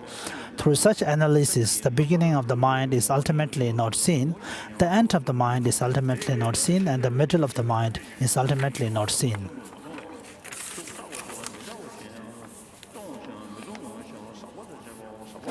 In this way, when the person does not ultimately see the identity of all phenomena through wisdom, he will not analyze whether physical form is permanent or impermanent, empty or not empty, contaminated or not contaminated, produced or non-produced, and existent or non-existent. So if the basis do not exist, so the emptiness which is based on that basis cannot be also exist. Just as physical form is not examined, similarly feeling, recognition, compositional factors, and consciousness are not examined. When the object does not exist, its characteristics also cannot exist. So how can they be examined? In this way, when the person does not firmly apprehend the entity of a thing as ultimately existing, having investigated with it wisdom, the practitioner engages in non-conceptual, single-pointed concentration. So those who do not meditate with wisdom by analyzing the entity of things specifically, but merely meditate on the elimination of mental activity, cannot avert conceptual thoughts. So His Holiness comments that this phrase actually refutes those assertions from the earlier masters that mere eliminations of mental activity is the true meditation.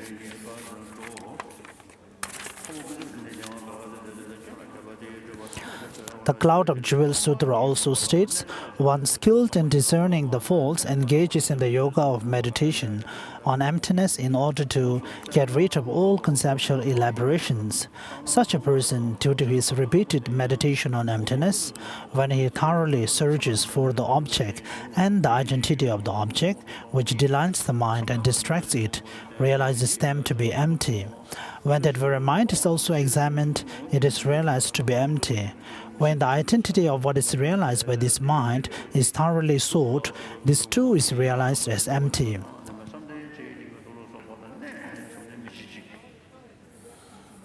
It has been explained very clearly that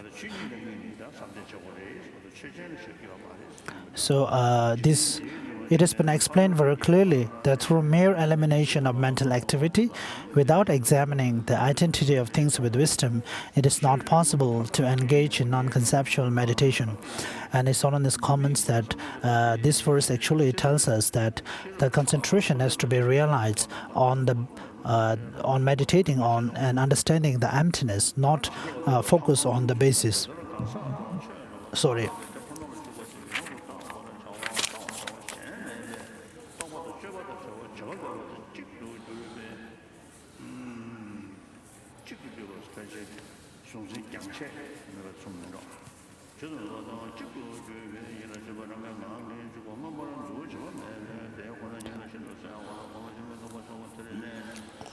You are free from expressions and with single-pointed mental engagement. When you meditate on the special insight of understanding the wisdom, first we need to understand the emptiness very well, the ultimate nature of the things. For example, that the things do not have any absolute existence when subjected to critical investigations, though they have only in appearance, they appear as soul. So according to the presentations coming from Chenju, so things when further investigated do not have anything merely apart from merely mentally designated. So without losing this clarity and this understanding in your mind, then we have to see how much we can meditate and understand. So having meditated the shamatha first, so taking that strength into place, and we have to further place our mind to understand the ultimate. So when you continue that gradually, your understanding of the ultimate truth or emptiness will improve, and the clarity of that mind will increase from there on.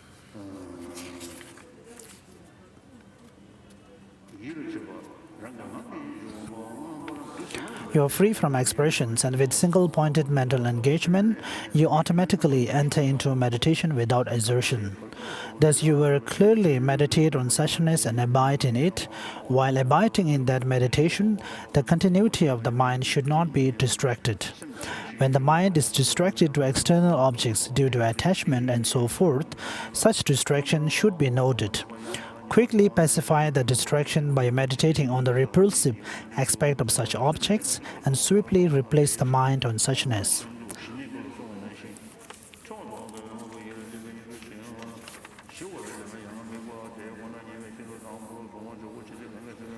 If the function of the mind becomes unclear and starts sinking, or when there is a risk of it sinking due to being overpowered by mental torpors or sleep, then as before, quickly attempt to overcome such dullness by focusing the mind on supremely delightful things.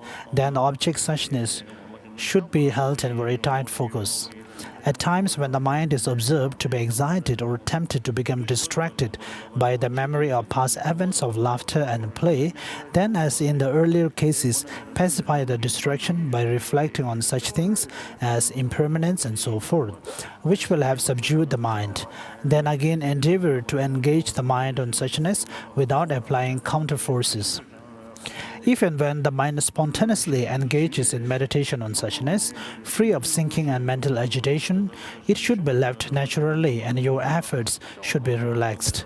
If effort is applied when the mind is in meditative equipoise, it will distract the mind. But if effort is not applied when the mind becomes dull, it will become like a blind man due to extreme dullness, and you will not achieve spiritual insight. So when the mind becomes dull, apply effort, and when in absorption, effort should be relaxed.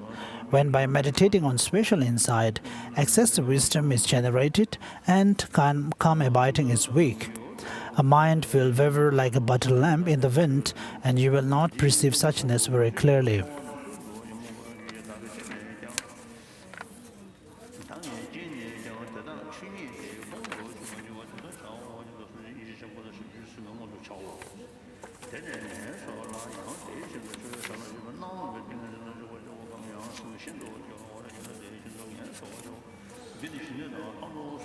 Thus, through this process, a yogi should meditate on suchness for an hour or a half session in the night, or one full session, or for as long as is comfortable. This is the meditative stabilization, thoroughly discerning the ultimate as taught in the Descent into Langa Sutra. Then, if you wish to arise from the concentration while your legs are still crossed, think as follows. Although ultimately all these phenomena like identity, conventionally they definitely exist. If this were not the case, how would the relationship between cause and effect and so forth prevail? The Buddha had also said, things are produced conventionally, but ultimately they lack intrinsic identity. Sentient beings with a childish attitude exaggerate phenomena, thinking of them as having an intrinsic identity when they lack it. thus attributing intrinsic existence to those things that lack. It confuses their minds, and they wander in the cycle of existence for a long time. For these reasons, I shall endeavor without fail to achieve the omniscient state by accomplishing the unsuppressible accumulations of merits and insights in order to help them realize suchness.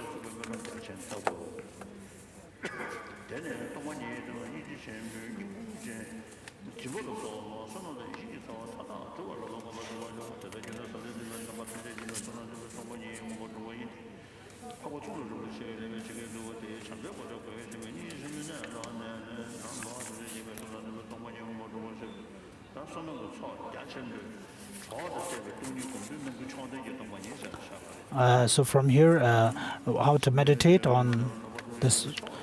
Meditate on the wisdoms, which is backed by a huge collections of the merits. If you act thus, your meditative stabilization will be actualized, that emptiness that possesses the best of all qualities. The Sutra of Dialogue with Ratnakuta states, donning the armor of loving kindness while abiding in the state of great compassion, practice meditative stabilization that actualizes the emptiness possessing the best of all qualities. What is the emptiness possessing the best of all qualities? It is that which is not diverse from generosity, from ethics, from patience, from effort, from meditative stabilization, from wisdom, nor diverse from skillful means.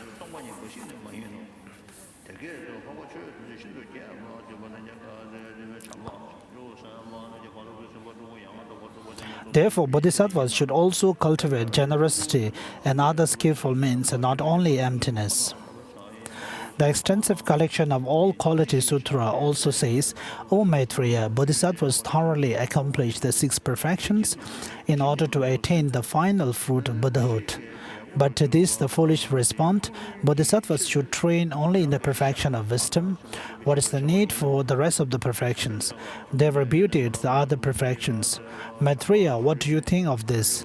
When the king of Kashi offered his flesh to the hawk for the sake of a pigeon, was it a corruption of wisdom? Maitreya replied, this is not so.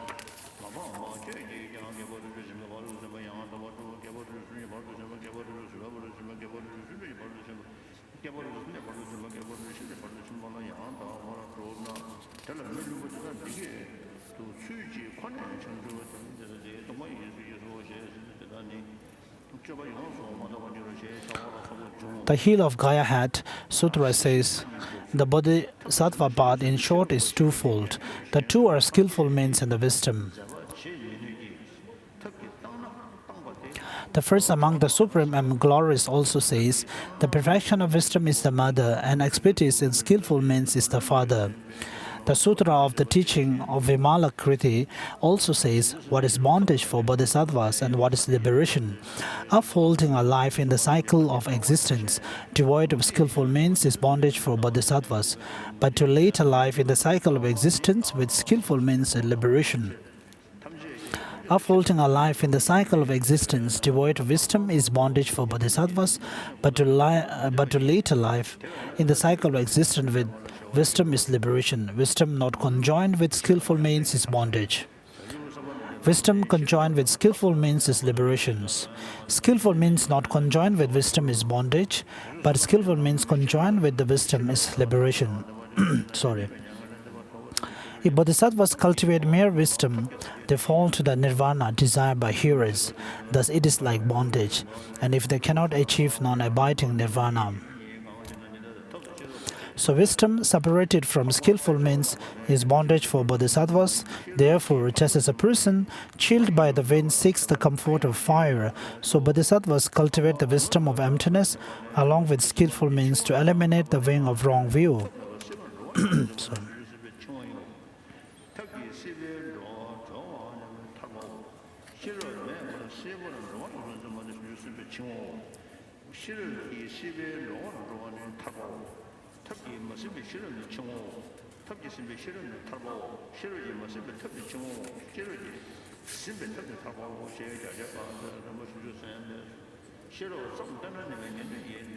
So wisdom separated from skillful means is bondage for bodhisattvas.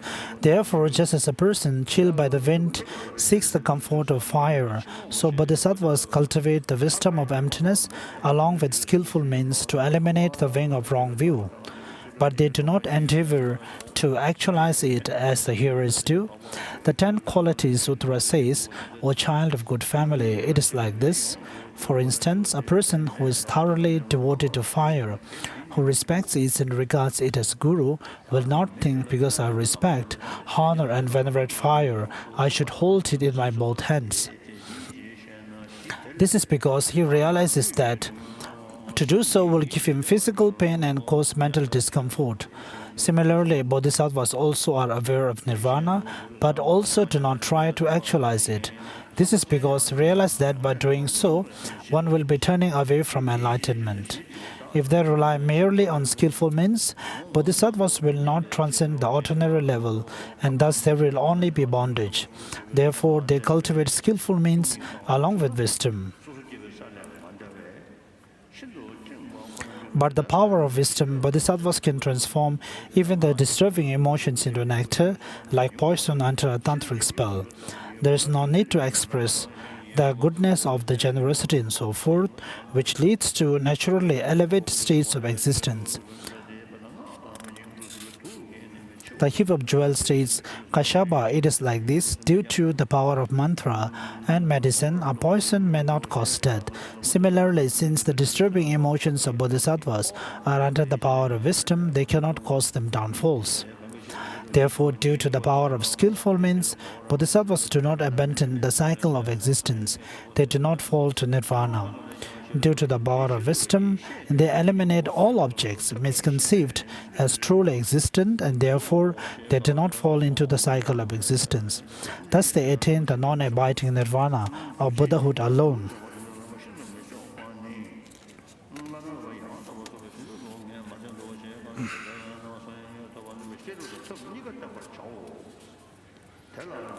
The Unraveling of the Thought Sutra also says, I have not taught that someone who is not concerned for the welfare of sentient beings and who is not inclined to realize the nature of all composite phenomena will achieve unsurpassable and perfectly accomplish Buddhahood. Therefore, those interested in Buddhahood must cultivate both wisdom and skillful means. While you are meditating on transcendental wisdom or while you are in a deep meditative absorption, you cannot engage in skillful means such as practicing generosity. But skillful means can be cultivated along with wisdom during the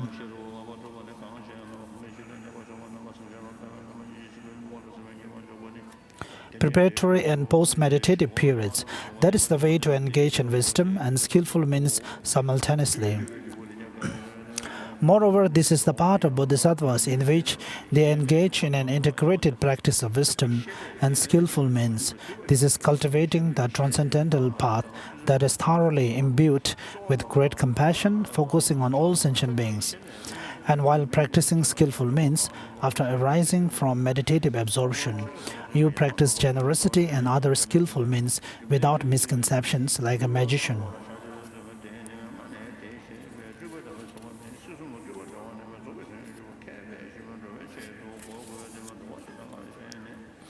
The extensive collection of all quality sutras states, just as a magician endeavors to let his creation go, since he already knows the nature of his creation, he has no attachment to it.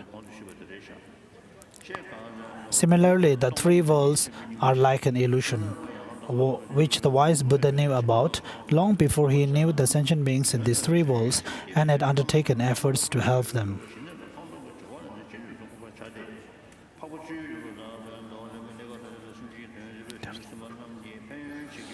In this way, become familiar with generosity and other skillful means that are dedicated to unsurpassable and perfectly accomplished enlightenment, having the essence of emptiness and great compassion, in order to generate the ultimate awakening mind of bodhicitta. So having, by the power of practicing such paths, which is conjoined with the skillful means and the wisdom, and for the temporary, we will have a more happy mind without under the influence of the distorted conceptions. and also our altruistic minds and the practice will enhance and improve.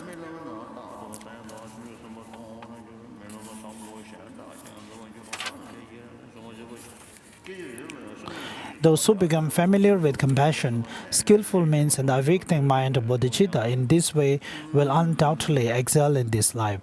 Buddhas and bodhisattvas will always be seen in dreams, and other pleasant dreams will also occur, and appreciative gods will protect you. There will be immense accumulation of merit and insight at every moment. Disturbing emotions and other bad states of existence will be purified. You will enjoy much happiness and mental peace at all times, and a great many beings will cherish you. Physically too, you will be free of disease, you will attain supreme mental facility, and thus you will achieve special qualities like clairvoyance.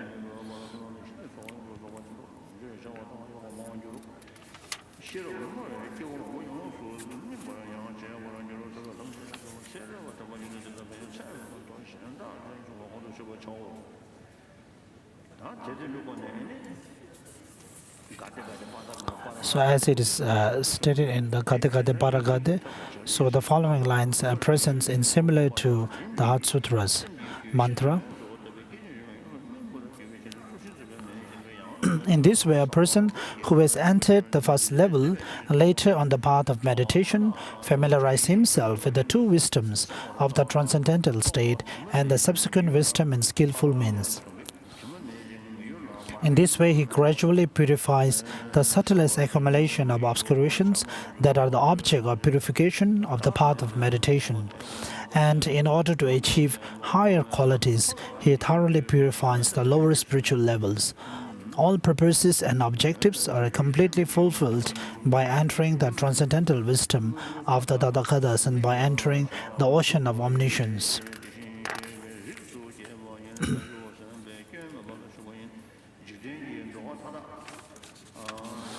In this way, by gradual practice, the mind stream is thoroughly purified. So having elevated from the ordinary ground, so one attains the level of Aryas. So with this, one attains the path of the first ground.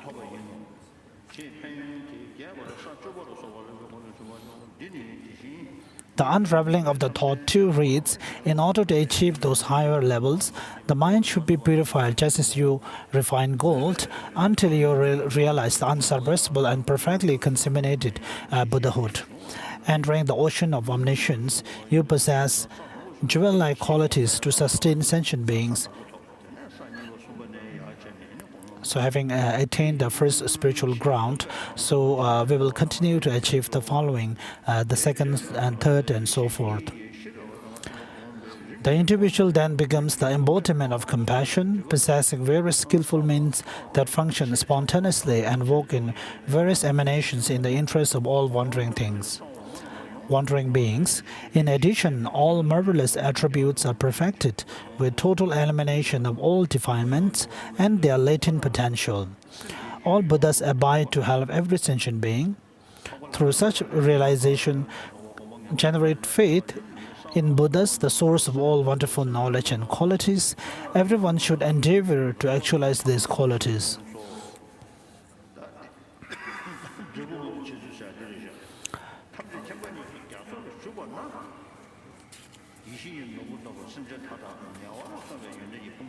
So from here onwards is how to attain the result state of the Buddhahood. Entering the ocean of omniscience, you possess impeccable jewel-like qualities to sustain sentient beings, and these fulfill your previous positive prayers. The individual then becomes the embodiment of compassion, possessing various skillful means that function spontaneously and work in various emanations in the interest of all wandering beings. In addition, all marvelous attributes are perfected with total elimination of all defilements and their latent potential. All Buddhas abide to help every sentient being. Through such realization, generate faith in the Buddhas, the source of all wonderful knowledge and qualities. Everyone should endeavor to actualize these qualities.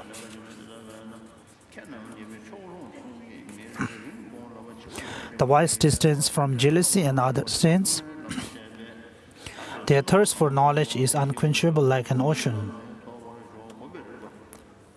They retain only what is proper through discriminations. The second part of the stage of meditation by Acharya Kamalashila is here completed. So in the colophon of the first stages of meditation, it is written as in a concise manner. It is completed and being requested by the Emperor Tizong Dezen. So here completes the middling stages of the meditation.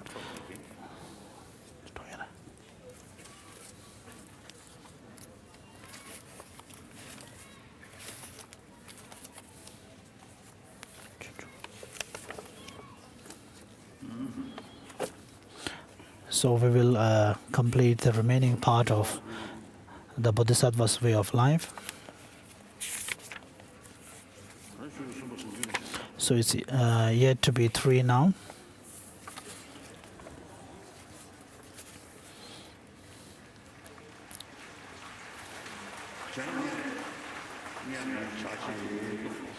Page number 198. First, I will have a tea.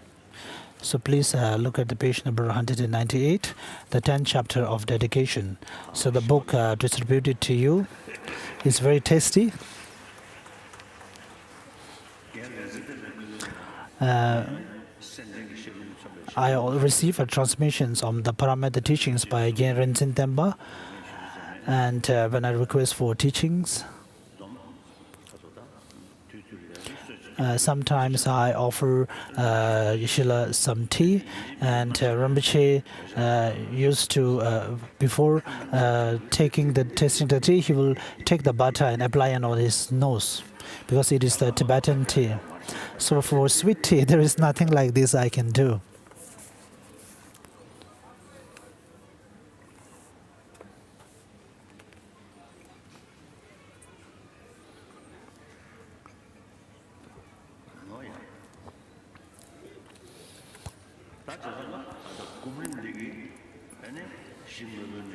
So the stages of meditation, this text tells about the foundations, the basis, and basis on that, the practice of the path, which is the practice of compassion and bodhicitta, and followed by the shamatha and special insight. And the result of such practice, what kind of the qualities that we can, realizations that we can generate, for example, the path of accumulations and so on.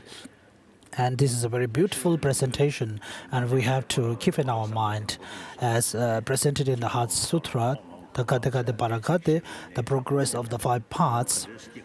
So first, how we have to attain the path of accumulation is very beautifully presented in the stages of the meditation. So this text actually gives us a very clear overview, the map of how to progress and attain these paths. So at the time of the beginning to until the enlightenment, how we have to take the journey with the help of the wisdom and the method.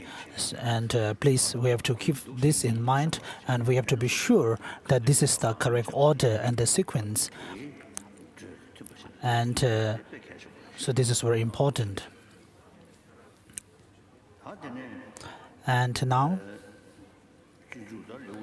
so the 10th chapter, dedication. And this chapter is usually we recite as a part of the 8 prayers. Through the virtue of having composed this book, a guide to the Bodhisattva's way of life, may all beings come to engage in the Bodhisattva's contact. May all beings everywhere, So what the suffering can be, your physical suffering or any kind of mental sufferings. May all beings everywhere, plagued with the sufferings of the body and mind, obtain an ocean of happiness and joy by virtue of my merits. For as long as they remain in cyclic existence, may their mundane happiness never decline, and may all of them uninterruptedly receive waves of joy from Bodhisattvas. May all embodied creatures who throughout the universe experience hellish realms come to enjoy the bliss of Sukhavati. May those feeble with cold find warmth. May those oppressed with heat be cooled by the boundless waters that pour forth from the great clouds of the Bodhisattvas.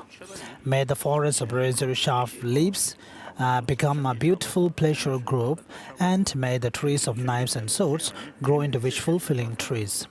May the regions of hell become places of joy, with vast and fragrant lotus pools, beautified with the exquisite coals of wild ducks, geese, and swans.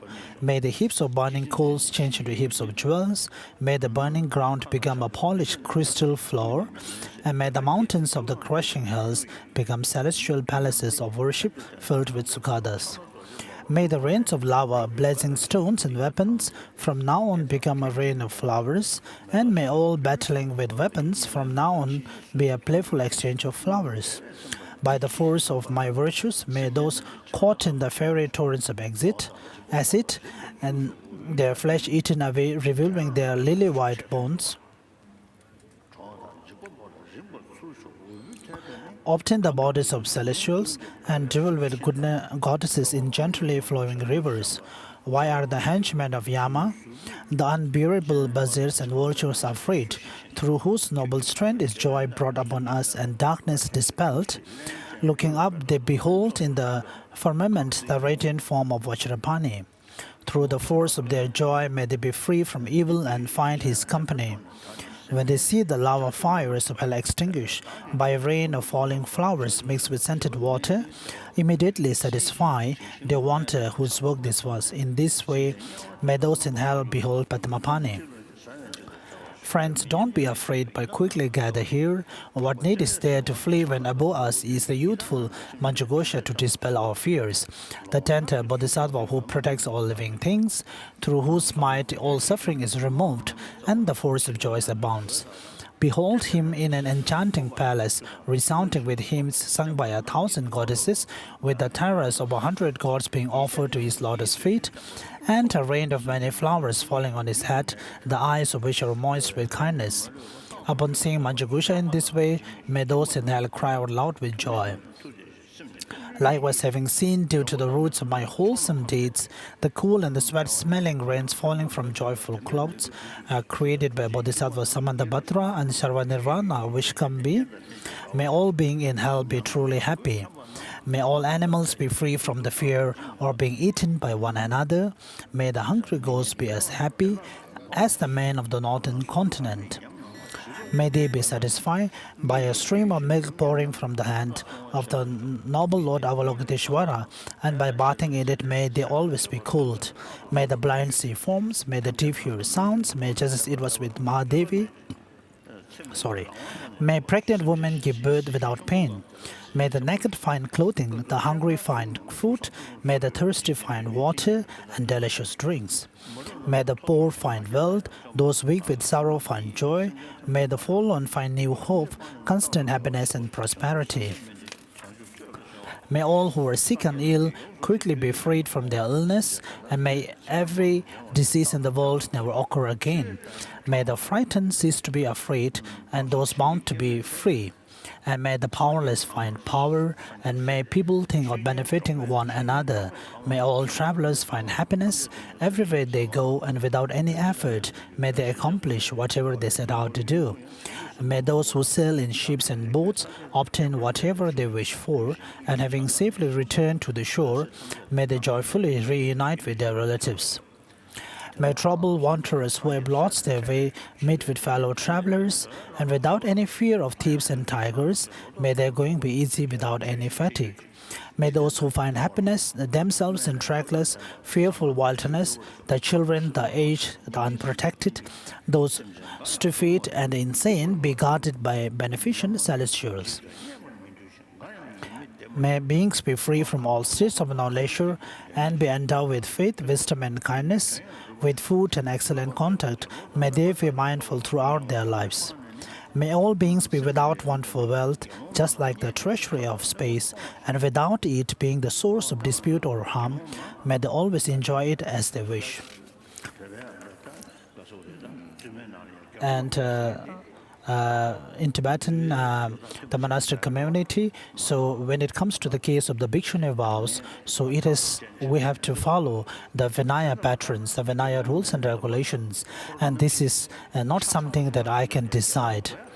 Actually, it is very much necessary to have bhikshuni to complete the 4 members of the Buddha's 4 members, but we have to rely upon a proper rituals and the rules and regulations. In Tibet also, in history, there have been some instances where some masters have conferred the bhikshuni vows. Whether it will be a pure and a completed bhikshuni vows or not, it is still a dispute. And so, since we have to follow the current Vinaya systems and the teachings that we have in practice today, and in the earlier we have also done many meetings and the conferences and discussions on this matter, and we have also did discussions with the bhikshus from Taiwan and the Burma and so on. But till now, we have not come to confirmed point. But the thing that I can confirm and I can come to a decision at this point is that the nuns community should also study the Buddhist philosophical texts. And many nunneries took these initiatives wholeheartedly. And this year we have the Gishima graduates. And are any of the Gishimas around here? Any Gishimas around here? I saw one somewhere out there.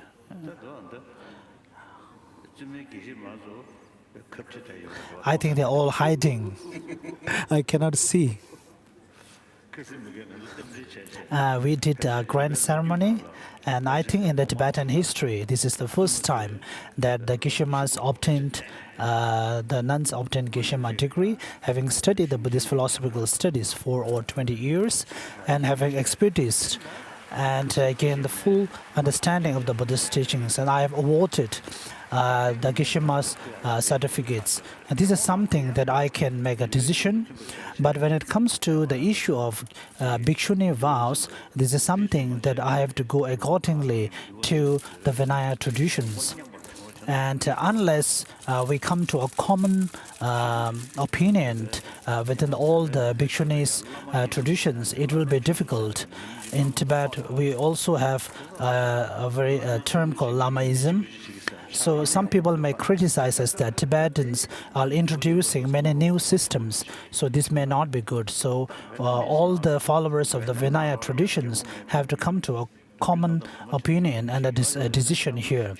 I heard that in Vietnam there is traditions still in practice of conferring the bhikshuni vows, and some of the abbots from the Chinese traditions are a little bit doubt over this possibility. So still now we have been doing a lot of research. So the Gishimas are already there. And I'm sure that in the years to come, many more Gishimas will graduate, having studied the Buddhist philosophical studies. And even in Tibet and the nunneries all over the Himalayan regions will also come up with new Gishimas in future. And even in China mainland, there are many nuns. And also the community of the monks is large. And I've seen that some temples in China are even paying interest to study the philosophical texts. And I'm really very grateful. And as I used to say, we all have to work hard to be a 21st century Buddhist, that someone can explain the basis, the path, and the result teachings of the Buddha based on the reasons and rationality. And this can be really be a great service to the preservation and the promotion of Buddhist teaching.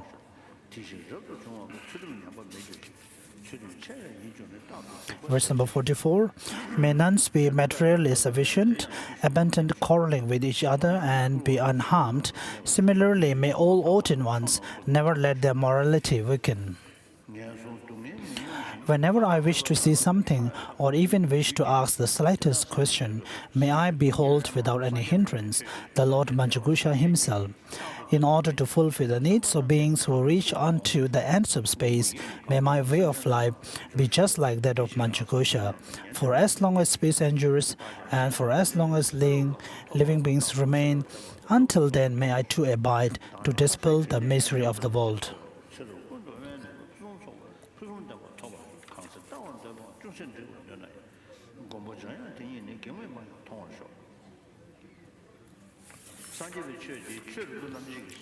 The teaching of the Buddha has to be granted to the intelligence and the wisdom which has the potential to investigate. So Manjughosha is the deity of the wisdom. We normally refer to him as the god of wisdom. And we all usually recite the praises of Manjughosha, called Lama, and pray to him, whether it's the self-generation or the front generations of the Manjughosha. And having recited the Lama praise, and if you recite the Arabhasa mantra, it will be very helpful, especially for those who are stammers, and also very helpful. So everyone pay attention usually, but still Lama praise is only very short prayers. And there is only one verse that who comes in the youthful form and who eliminates all the three afflicted emotions and dispel the three darkness. So when we speak about dispelling the darkness of the three worlds, and I prostrate to the Manjughosha, so here the darkness of the three worlds is not the external world, but the afflicted emotions within us and all the sentient beings. And having recited this verse once, and if you recite one full mala of the Arabhasa mantra, will be very helpful.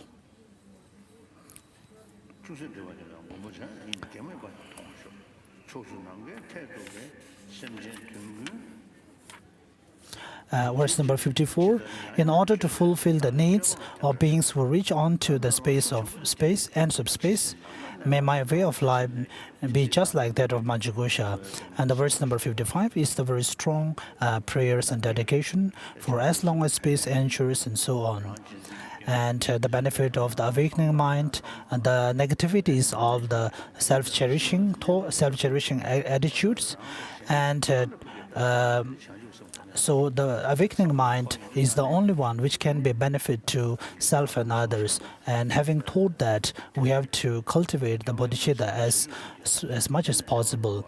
And that, as we have read earlier, having ride the horse of awakening mind, then we will progress from the happier to the happier places. So who will refuse to practice such a great bodhicitta?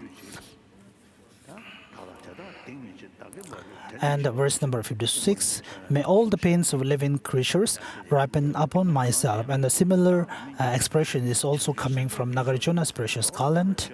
And through the might of the Bodhisattva Sangha, may all beings experience happiness. May the teachings, which are the sole medicine for suffering and the origin of every joy, be materially supported and honored and abide for a very long time. I prostrate to Manjughosha, through whose kindness wholesome minds ensue. I prostrate to my spiritual masters, through whose kindness I develop. Here completes the chapter on dedication.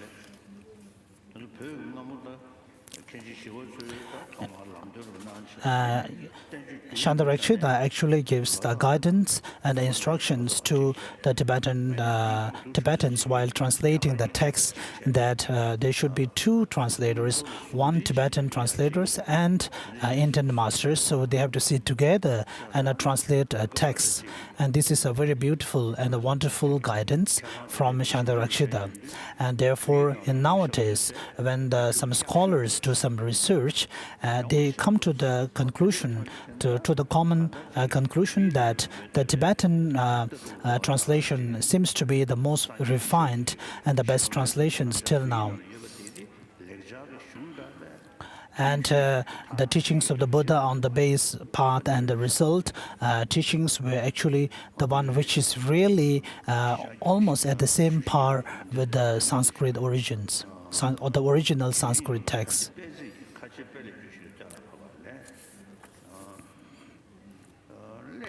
And the Indian translator Sarvajana Deva and the Tibetan translator Bende Pelzek. And it was also re-edited in a later period by the Indian abbot Sumati Kriti and Tibetan translator Gelong London Sherab. So till here, the preliminary teachings for the 34th Kalachakra initiations is completed. And the teachings on middle volume of the stages of meditation and a guide to the Bodhisattva's way is completed. And the most important part is that having printed the text and distributed to you, and you have the book in your hand, and those who have not got the book, you must make effort to get a copy of the book and keep it with you all the time. And so it's, of course, it may be very good. Instead of reading a lot of different books, it's even better to read these texts and think about their presentations. And in order to gain further understanding about this text, if you recite some daily yogas or the mantras, it will be helpful. Without having any deep understanding, merely by using or moving your lips will not be much effect. Of course, there are some benefits if you recite the mantras, but not so strong. Even it will be similar to those non-Buddhists that they consider the Veda verses very important, that merely listening to the Vedas verses are considered very important. So we will be similar to that. So as part of the introduction of the Buddhist teaching, I have given the transmissions of these two, and I also have the transmission lineage, and you have well received the transmission lineage.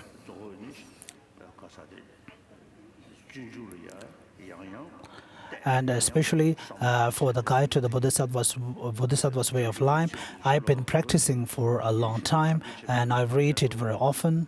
And usually when I do my daily prayers, I remember the verse in my mind and also recite and think about those verses. And all of you also use this text as your as your routine meals that you eat every day. So till here, we have completed the preliminary teaching for the 34th Kalachakra. Tomorrow is break, and after tomorrow is the preparatory ritual ceremony for the actual initiations. And for the actual first one day will be for entering the mandala, and then the next will be how to confer the initiations. Having entered the mandala, there will be about 11 was initiations. And there will be the high and Vajra higher initiations. And after that, usually I used to do a small longevity ritual initiation, and I thought that to give one of the Avalokiteshvaras permission. So at the end of those Kalachakra initiations, we will offer our Avalokiteshvara permissions. We have arranged the precious pill also here. Even the text is different, but your visualization will be same.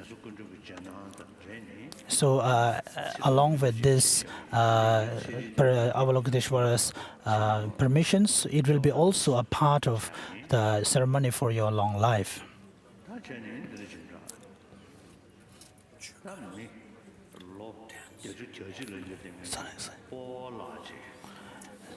So someone who is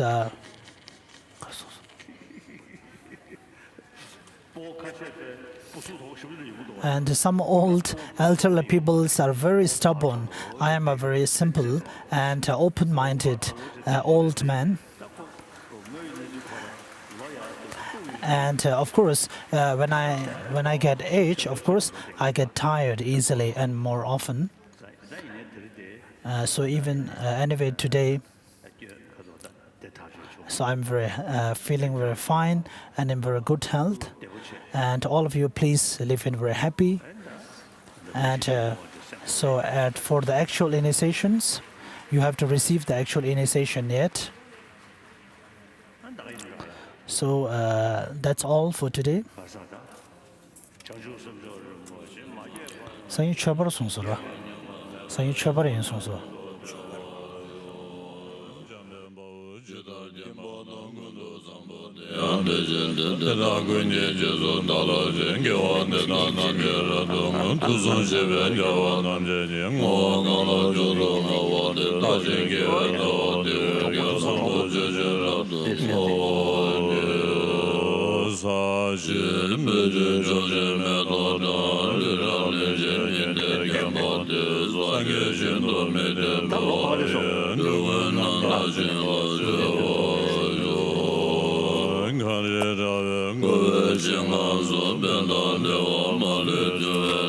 The dance ceremony is usually in the morning, but I'm sure there will be an official announcement soon.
아메리카 유도지기 강생기 취규 리미 그 속으로 직체제 인터데 즉 소야지 말이 자상하다 드리기 비게다 강생 게다 리미 취규 저 미지용 토네 투드 팀상 야 타주리 에 더도 있나요 제 냠바 소셜 민영 공배야 되는 거 탈이야 믹체 들이대 장조 소야체 도시 They are going to have a meeting here. They're going to have a meeting, and I would like to greet you and congratulate you for this meeting. So we are gathered here,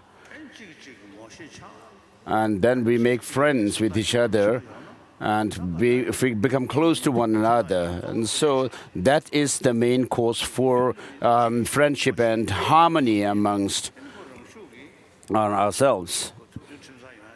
So when you become friendly with each other and have closer feeling to one another, that's a cause for harmony. Whereas if you stay distant from one another, and then like we did in Tibet, we will not have that experience. But today, the communication and transportation are easier, So in the past, we couldn't do it often, but occasionally, like meeting between Sakya Dr. Rinpoche here and me. And so here, after coming into exile, we have had many opportunities and occasions to meet more often. And as I said before, if you could actually make yourself familiar, the different traditions of Tibetan Buddhism, Buddhist followers could make familiar with the tradition and the texts of other traditions, it would be good. Otherwise, remaining separate, unrelated to the other traditions, calling yourself Sakya, Keluka, Nyingwa, and not studying other texts from the traditions other than yours own. So it would be good. Otherwise, if, for example, according to the Thirgyal practitioners and worshippers, they say that for a Nyingma practitioner, if they kept even a text of for a Geluk practitioner, if they kept a Nyingma text, even a Nyingma text in their house, the Gelbo Shugden will harm, Thirgyal will harm them. That's not good. Is it more beneficial if we live in harmony amongst ourselves without mixing up the traditions, but living in harmony, or all the traditions of Tibetan Buddhism have the same teaching, the Nalanda teaching, which comprise both the Tantra and Sutrayana, and then we have the pinnacle of the philosophical views, such as which is the Master Nagarjuna's philosophical view. That we follow the same Nalanda tradition, but therefore, if we could also learn from one another's traditions, it would be good. Otherwise, sectarianism is not good. So, what's happening in Arab today is something that actually opens our eyes, because in that region, although the Muslims are followers of the same teacher, the founder, Muhammad, but because of some differences, they actually cause conflict with between the Shia and Sunni. And so that's not good. So although we follow the same Nalanda tradition, the same followers of the same teacher, like we don't find it good. And so similarly, in the past, when we were in Tibet, we remained isolated from the different traditions, more or less remained isolated from one another. And now that when we, in retrospect, we find that it is really important to be careful about sectarianism. And then in Tibet, there was this tradition of Rime tradition, non-sectarian. For example, in Kham area, there is Khenze Wangpo and so forth, have started that, the non-sectarian tradition. And regarding myself, I have teachers like Khenze Rinpoche and so forth who were already Rime followers, not only after coming to exile, but even before 1959, inside Tibet, for example, in the case of Trishik Rinpoche, who was a Nyingma practitioner, was already a Rime follower because he received teachings on the Lamrim teachings. And then regarding the Dalai Lamas, like Gendun Drup and Gendun Gyatso, Gendun Gyatso, the second Dalai Lama, was a non-sectarian practitioner. In Yangpo Chögyal's biography of the second Dalai Lama, the second Dalai Lama was called Rimebe Gyawa Shasemowa, which means the yellow-haired Lama, who was non-sectarian. And so this tradition of Rime, non-sectarianism, was already there in practice, even in Tibet. And therefore, we need to examine and check which one is better, to follow non-sectarianism or sectarianism. And then accordingly, I mean, if we should not remain isolated and narrow-minded, but we should be harmonious with each other and follow non-sectarianism. It is much better. And so your organization's meeting, the fact that you are holding the meeting is very good, but it's not enough just to have a meeting and then come up with some resolution in the end. But the people involved in this non-sectarian organization should study one another's texts from one another's tradition. If a Nyingma, if a follower of the Sarma tradition says, "Oh, the Nyingma texts actually smell of Nying, an old tradition," and the others say the Sarma tradition smells of the new tradition, and so forth, that's not going to help. And therefore, it's better to keep in mind what I have said with regard to studying one another's tradition well.